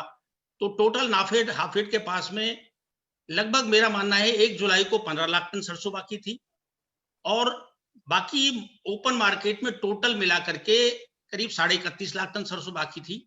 तो 1 जुलाई को कुल मिलाकर के हमारे पास 46.5 लाख टन बाकी थी। इसमें से कुछ डायरेक्ट कंजम्पशन में जाती है, कुछ सोइंग के लिए रखनी पड़ती है और कुछ कैरी फॉरवर्ड के लिए भी जाती है।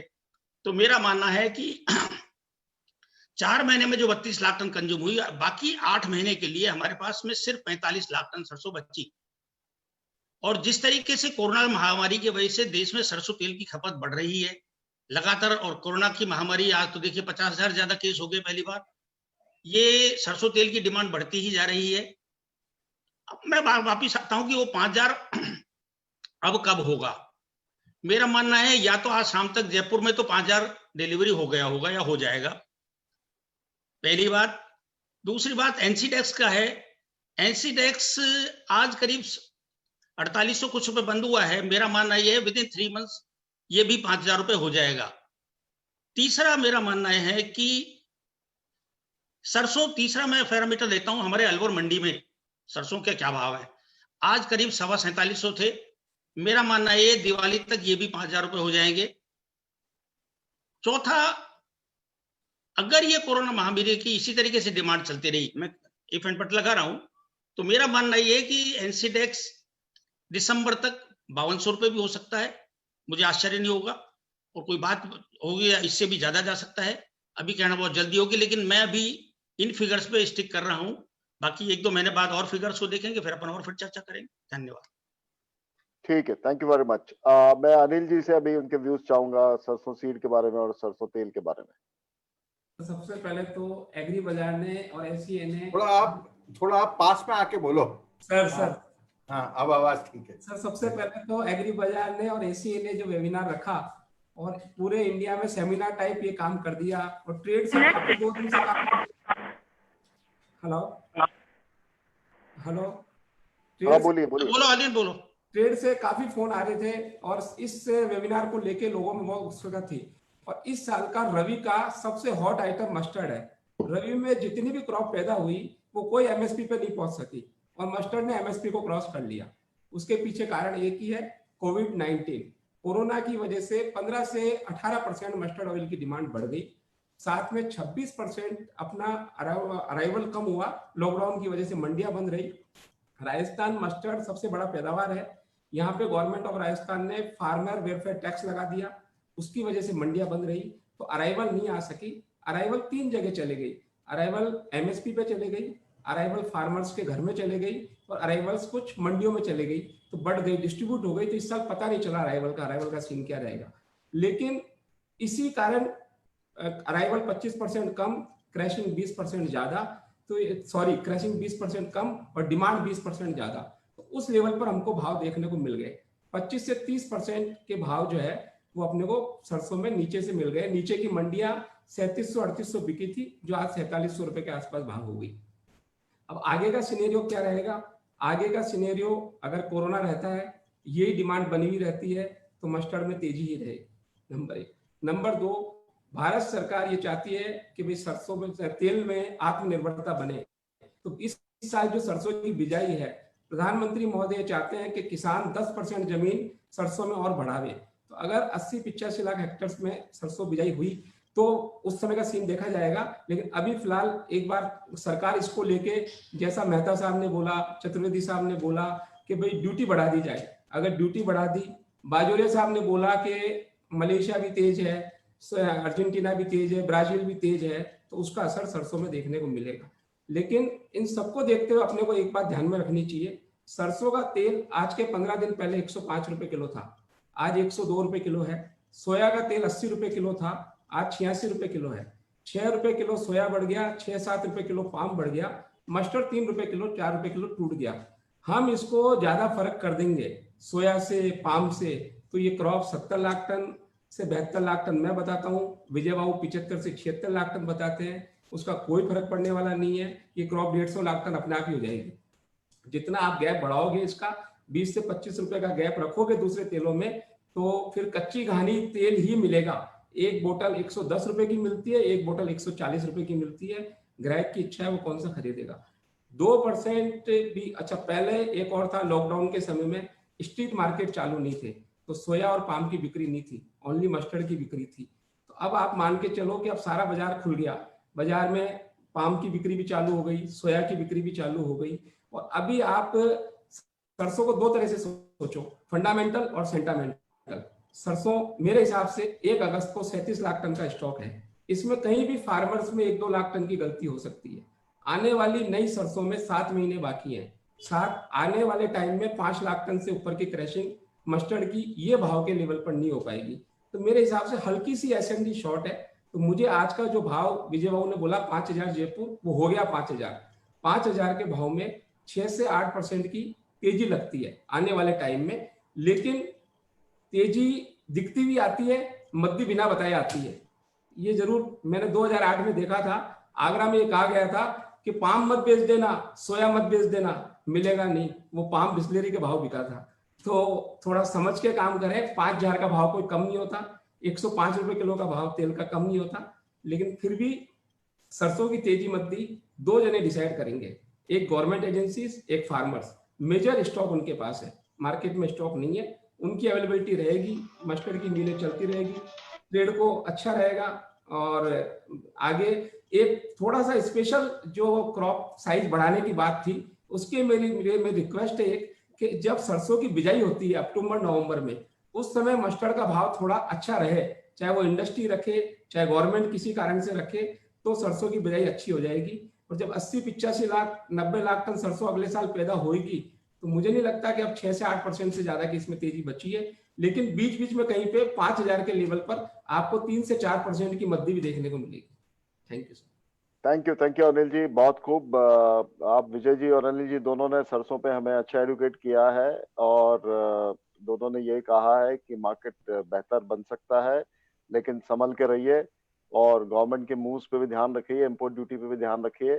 और वर्ल्ड में जो दूसरे तेल हैं, पाम और सोया, इनमें मजबूती बनी हुई है, लेकिन सरसों और ये सब तेलों का गैप बढ़ने से ये जो गलत प्रैक्टिसेस होती है, उससे बचना है हमें।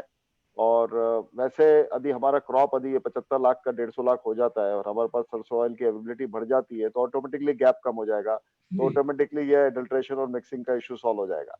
तो इसके लिए हमें, हमारे लिए फोकस एक ही होना चाहिए कि ये क्रॉप बढ़े। तो इन बातों के साथ में आए अभी, बिकॉज हमारा समय सीमा है कि 7 बजे हमको कंप्लीट करना है, तो मैं अभी कुछ क्वेश्चंस हैं ऑडियंस के, वो लेना चाहूंगा। एंड वो क्वेश्चंस, अभी हमारे पास कोई क्वेश्चन आया है। देखिए, एक क्वेश्चन ये आया है हमारे पास में कि ये 00 वैरायटी मस्टर्ड की जो है, ये इसका क्या रोल हो सकता है ऑयल सीड प्रोडक्शन बढ़ाने में। ये हमारे पास एक डॉक्टर सुधीर सिंह भदौरिया ग्वालियर से इनका ये है, तो इस चीज के बारे में अतुल जी आप कुछ कमेंट करना चाहेंगे? 00 वैरायटी हिंदुस्तान में मैं नहीं समझता कि बहुत ज्यादा चलेगी। हिंदुस्तान का जो मस्टर्ड है उसकी जो खासियत है वो उसकी पंजेंसी है। 00 वैरायटी में कोई पंजेंसी नहीं होती, उस तेल का आपको रियलाइजेशन भी ज्यादा नहीं मिलेगा। वो बिकेगा तो वो एज रिफाइंड ऑयल बिकेगा, नॉट एज मस्टर्ड और कच्ची घानी। तो मैं नहीं समझता, ये बहुत साल पहले भी इसके ऊपर मुहिम चली थी, मेरे को नहीं लगता कि इसका बहुत बड़ा स्कोप है हिंदुस्तान के अंदर। Okay, thank you. दूसरा क्वेश्चन हमारे पास में यह है, वो सिंह साहब आपको आंसर करना है कि ये नॉर्थ ईस्ट में मस्टर्ड प्रोडक्शन प्रॉफिटेबल है क्या, और उसमें फार्मर्स के लिए गवर्नमेंट की पॉलिसी इंसेंटिव कुछ है क्या, और नॉर्थ ईस्ट में प्रोक्योरमेंट के लिए कोई नोडल एजेंसी अपॉइंटेड है क्या मस्टर्ड के लिए? ये क्वेश्चन हमारे पास है। सिंह साहब आप बताइए। देखिए, नैफेड किसी भी कमोडिटी जिसके लिए एमएसपी डिक्लेयर है, उसके लिए हमारे ऑल इंडिया बेसिस पर, whether be north east, whether be south, everywhere we are equipped. North east में हमारी एजेंसी है, provided the production happens, provided the arrivals do come, we are prepared to support it with the MSP. Okay, तो आप north east में भी procure करके support करके MSP का कर सकते हैं। अच्छा, दूसरा सिंह साहब, आपको ये जो स्टॉक्स की बात चल रही थी, तो आप उसके बारे में कुछ कहना चाहेंगे कि 1 जुलाई को आपके पास, नाफेड के पास क्या स्टॉक है? If it is a public knowledge, it is a public को पता ही है, people in the trade they know it, I don't need to elaborate it on that. Okay, thank you very much. So ये हमारे पास questions हैं, और हमारे पास में एक लास्ट चीज मैं हमारे पैनलिस्ट से पूछना चाहूंगा बिफोर समिंग अप, कि ये कोविड का टाइम्स है। ये कोविड के टाइम में अभी हम लोग वर्क फ्रॉम होम कर रहे हैं। अभी हमारे जितने भी पैनलिस्ट हैं, अतुल जी जो है अहमदाबाद में अपने घर से बोल रहे हैं, संजीव अस्थाना जी जो है वो दिल्ली में गुड़गांव में अपने ऑफिस से वेबिनार में है, सिंह साहब हैं। तो अभी ये हम इतने दूर दूर हैं, कोविड में है, इतनी प्रॉब्लम है, लेकिन हम इंटरनेट के जरिए और ये जियो और हमारे जूम के जरिए एक दूसरे के पास 700 पैनल ऑडियंस और हम सब कनेक्टेड हैं। तो ये टेक्नोलॉजी ने हमें कोविड के टाइम्स में एक नया ऑप्शन दिया है, नया हमें एक टूल दिया है। तो इसमें हमारे बिजनेसेस के लिए, बिजनेस मैनेजर के लिए, ये कोविड टाइम्स के लिए क्या क्या डिफिकल्टी प्रॉब्लम है, लेकिन इसमें फायदे क्या है और इससे हमें सीखना क्या है, ये चीज में मैं अतुल जी से और संजीव जी से 2-2 मिनट चाहूंगा। अतुल जी प्लीज। देखिए, मैं संदीप जी, जो कॉस्मिक सर्कल है ना हिंदू माइथोलॉजी के अंदर, मैं उसका बड़ा फर्म बिलीवर हूं। ब्रह्मा, विष्णु, महेश।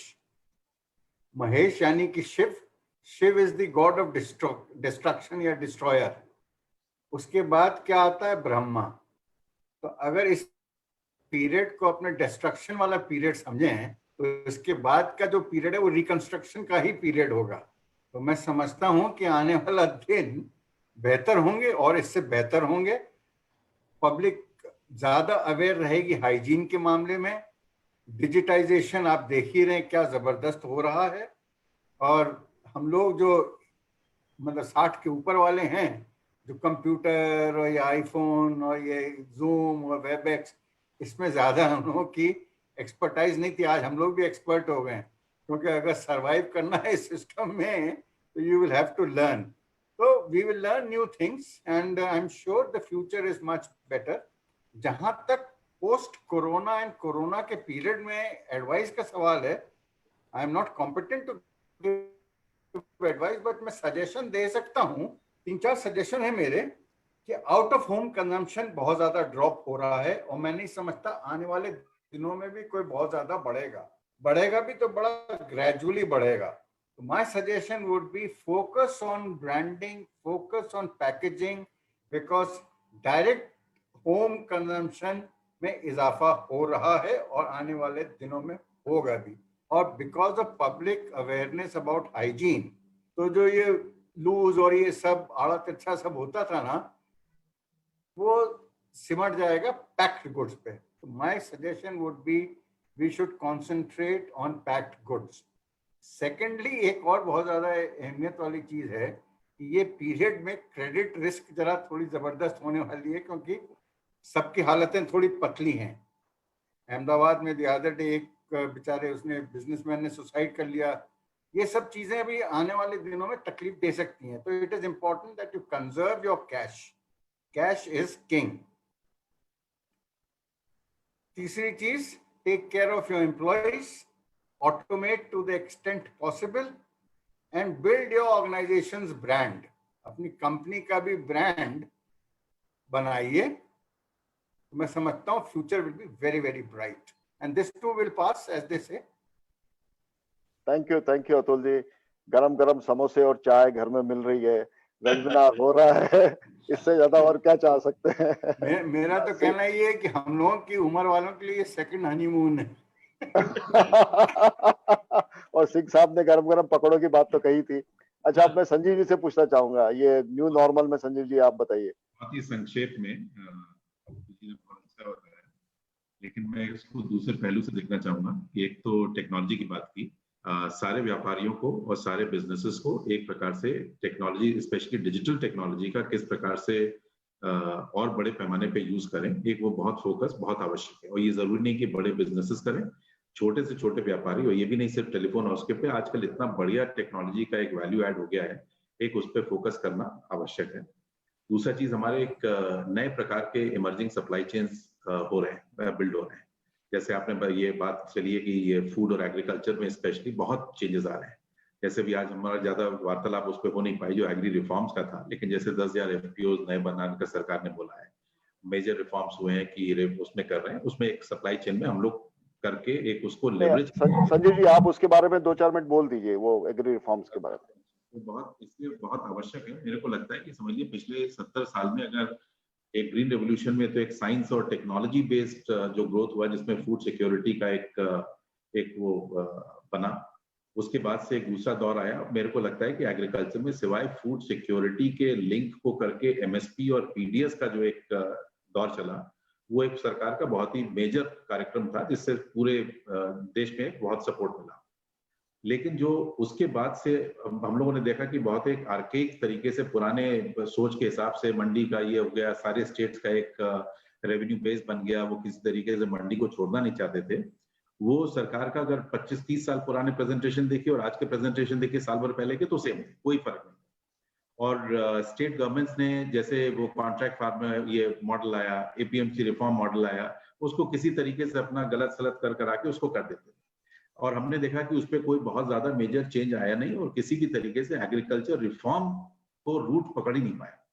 अब एक क्राइसिस आई, जैसे कैलामिटी अतुल जी ने बताया, या उसको एक क्राइसिस आई, सरकार ने एक ही स्ट्रोक में जो 4-5 मेजर एक्ट्स को जाके बिल्डअप करके किया, उसका मेरे को लगता है बहुत बड़ा अपॉर्चुनिटी है। इस समय पूरा विस्तार से बताना वो नहीं है, लेकिन 2 एक्ट्स स्पेशली, जैसे एसेंशियल कमोडिटीज एक्ट निकल गया, दूसरा ये डायरेक्ट प्रोक्योरमेंट जो निकला है।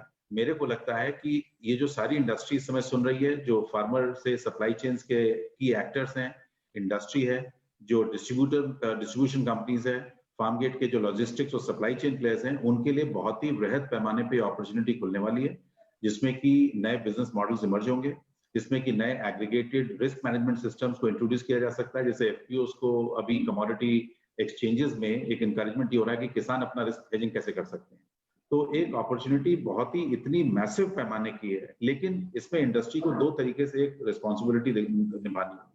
पहला चीज कि किस प्रकार से ये हैंड होल्डिंग कर सकते हैं, और सरकार का एक बहुत ही अहम रोल है, क्योंकि सरकार का हमेशा कंप्लेंट लगा है कि जैसे एपीएमसी एक्ट बिहार और केरला में बहुत सालों से नहीं है, लेकिन कोई मेजर इन्वेस्टमेंट नहीं आया वहां पे, और सरकार का एक कंप्लेंट है कि हमने एपीएमसी हटा भी दिया और उसके बाद भी तुम लोगों ने कोई इन्वेस्टमेंट नहीं किया। तो ये जब बात है, इंडस्ट्री की भी उतना ही जिम्मेदारी है कि किस प्रकार से फार्म गेट पे इन्वेस्टमेंट करे। सरकार इंफ्रास्ट्रक्चर का मैसिव सपोर्ट कर रही है इस समय, कि उसको सपोर्ट मिल रहा है, सब्सिडी मिल रही है, खुद क्रिएट कर रहे हैं, एक बड़ा 50,000 करोड़ का फंड उसमें क्रिएट हुआ है। तो इस समय टाइम है इंडस्ट्री को वेकअप करके हैंड रेस करने का और साथ में सपोर्ट करने का। मेरे को लगता है एक बहुत मेजर बेनिफिट होने वाला है एग्रीकल्चर का इस समय जो दौर अगले 10 साल के लिए। मेरे को लगता है एज अ डिफेंसिव सेक्टर, जिस प्रकार से हेल्थ, एजुकेशन और एग्रीकल्चर, मेरे को लगता है नंबर 1 की प्रायोरिटी है, नंबर 1 की अपॉर्चुनिटी है। और मैं इसी स्तर पे अपना क्लोज करना चाहूंगा कि जो एक थका हुआ इंडस्ट्री हम बोलते थे, हिंदू रेट ऑफ ग्रोथ चल रहा है, स्लो चल रहा है, 2% ग्रोथ है, 1% ग्रोथ है, ये अब टाइम आया है कि इंडस्ट्री, किसान, सरकार और जो उसके की एक्टर्स और प्लेयर, जो एम्प्लॉइज हैं, फार्म गेट वर्कर्स हैं, और ये सारे लोग मिलके, मेरे को लगता है कि गोल्डन पीरियड फॉर एग्रीकल्चर अगले 10 से 20 साल के बीच में हो सकता है, प्रोवाइडेड अगर हम सब लोग जागरूक रहें, ऑनेस्ट रहें और इसको रियली पीछे पुश करके इसको आगे बढ़ा सकें। नहीं संजीव जी, बहुत सही बात आपने की है, और ये हमारे लिए एक्चुअली गोल्डन एरा की बिगिनिंग है। और जितने बड़े बड़े अमेंडमेंट्स और अनाउंसमेंट जो हो गए, एसेंशियल कमोडिटी एक्ट्स में भी स्टॉक लिमिट का प्रॉब्लम हमारा हट गया है, फार्मर डायरेक्ट बेच सकता है, रिमोट कंट्रोल फार्मर के हाथ में हो गया है, मंडी में जाना या नहीं जाना उसका ऑप्शन है, और इकोसिस्टम में लोग प्राइवेट मंडियां बना सकते हैं, फार्मर जाके किसी को भी बेच सकता है। इससे बहुत सारा फ्रीडम हो गया है और बहुत सारे प्लेयर्स को इसमें नए नए बिजनेस मॉडल डेवलप करने की जगह बन गई है।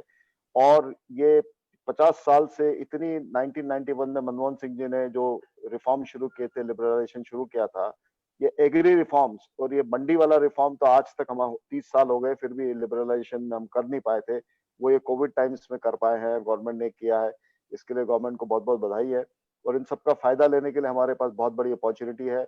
और मैं और सब आप सब पैनलिस्ट लोगों ने इतनी अच्छी तरह से अपने विचार व्यक्त किए। सिंह साहब ने नाफेड का रोल, सिंह साहब ने नाफेड और गवर्नमेंट और प्राइवेट सेक्टर मिलके किस तरीके से फार्मर को हेल्प कर सकते हैं, चीज को बढ़ावा दे सकते हैं। और उन्होंने कहा कि भाई हमको ही माल 20% प्रोक्योर करना पड़े, ऐसा ना होना चाहिए, हम वहाँ खड़े होने चाहिए as a guarantee to the farmer, और कुछ क्वांटिटी हमने प्रोक्योर होनी चाहिए। तो उसके बाद में अतुल जी ने हमें एक विजन दिया है 200 लाख टन मस्टर्ड का प्रोडक्शन बढ़ाने का एसीए की तरफ से। उसके बाद में डॉक्टर मेहता ने कहा है कि भाई किस तरह से हमको ब्लेंडिंग ऑफ ऑयल, हम साथ में खड़े हैं लेकिन एडल्ट्रेशन नहीं होना चाहिए।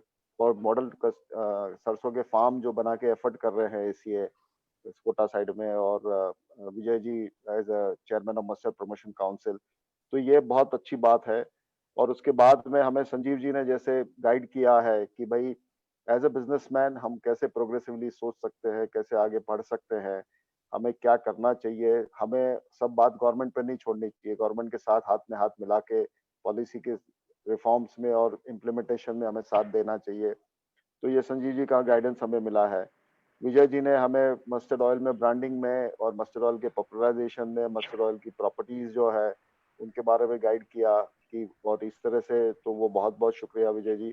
और अनिल जी ने हमें जो कहा कि भाई सैनिटाइजर बाहर हाथ पे लगाने के लिए है और शरीर के अंदर मस्टर्ड ऑयल है। वो प्रेसिडेंट ट्रम्प अलग बात है, एक दिन मजाक मजाक में उन्होंने कहा कि मैं अंदर जो है बॉडी में एक बार सैनिटाइजर जैसा कुछ पी लूं तो मैं ठीक हो जाऊंगा क्या। तो प्रेसिडेंट ट्रम्प को मेरे ख्याल से मस्टर्ड ऑयल की बोतल भेजनी चाहिए कि आप ये पिए तो आप अपने आप ठीक हो जाएंगे। पक्का तो सर उनको पक्का भेज दो, उनको कोरोना नहीं होगा।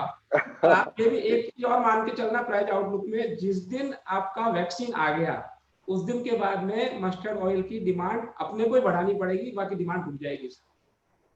ठीक है, तो ये सब लोगों ने इतने अच्छा कंट्रीब्यूशन किया है और साथ में हमने देखा कि एग्री बाजार ने और शरद जी ने ये पूरा प्रोग्राम ऑर्गेनाइज किया है।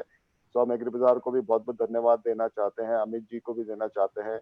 और इन्हीं शब्दों के साथ में मैं सब पैनलिस्ट का बहुत बहुत शुक्रगुजार हूँ, ऑडियंस का भी बहुत बहुत शुक्रगुजार हूँ कि आप सबने अपना समय निकाला। And now I am handing over to Agri Bazaar team. सबसे पहले मैं एग्री बाजार के तत्वाधान में आयोजित इस वेबिनार में पधारे हुए समस्त लोगों का धन्यवाद प्रेषित करना चाहता हूं। और सबसे ज्यादा धन्यवाद जो हमारे इंडस्ट्री के गुरु हैं, जो हमारे पैनलिस्ट यहाँ पे जो पधारे हैं, श्री एस.के. सिंह साहब, श्री अतुल चतुर्वेदी जी, श्री संदीप बजोरिया साहब, बीवी मेहता साहब, विजय डाटा जी, संजीव अस्थाना जी और हमारे अपने अनिल जी। आप सबका मैं तहे दिल से शुक्रिया अदा करना चाहता हूँ। और मैं आशा करता हूँ कि जितने लोग यहाँ उपस्थित थे, चाहे वो मिलर्स हों, चाहे ट्रेडर्स हों या इंडस्ट्री के जितने भी लोग हैं, जिन्होंने भी आपकी इस चर्चा को सुना और सरसों के बारे में जाना, मैं समझता हूँ सब लोगों को इससे बहुत फायदा होगा। सरसों का प्रोडक्शन बढ़ाने में, सरसों को फार्मर्स को ज़्यादा से ज़्यादा कीमत दिलाने में। मैं इसी के साथ मैं आप सब लोगों से जो पधारे हुए मिलर्स और ट्रेडर्स हैं, उनसे गुजारिश करता हूं कि नेफेड में मस्टर्ड के पीएसएस ऑप्शन चल रहे हैं, तो आप सबसे मेरा निवेदन है कि आप ज्यादा से ज्यादा इसमें एग्री बाजार पे पार्टिसिपेट करें और इसको सफल बनाएं। तो पुनः मैं सब लोगों को सिंह साहब से एक लास्ट फाइनल वर्ड चाहता हूं। सिंह साहब, नाफेड के जेएमडी सिंह साहब, आपकी तरफ से एक वर्ड फाइनल चाहते हैं। I just want to compliment everybody, जो पैनलिस्ट्स हैं, जो यहाँ पे पार्टिसिपेंट्स हैं। हमें वो दिन देखना है जब देश में सबसे ज्यादा यदि एडिबल ऑयल बिके और सबसे ज्यादा पॉपुलर रहे वो मस्टर्ड ऑयल रहे। और जैसे आपने इसके लाभ, स्वास्थ्य लाभ की बात कही, किसानों की लाभ की बात कही, वो सब मेंटेन रहे और हम प्योर मस्टर्ड ऑयल खाएं, न कि कोई ब्लेंडेड ऑयल खाएं, न कोई एडल्ट्रेटेड ऑयल खाएं।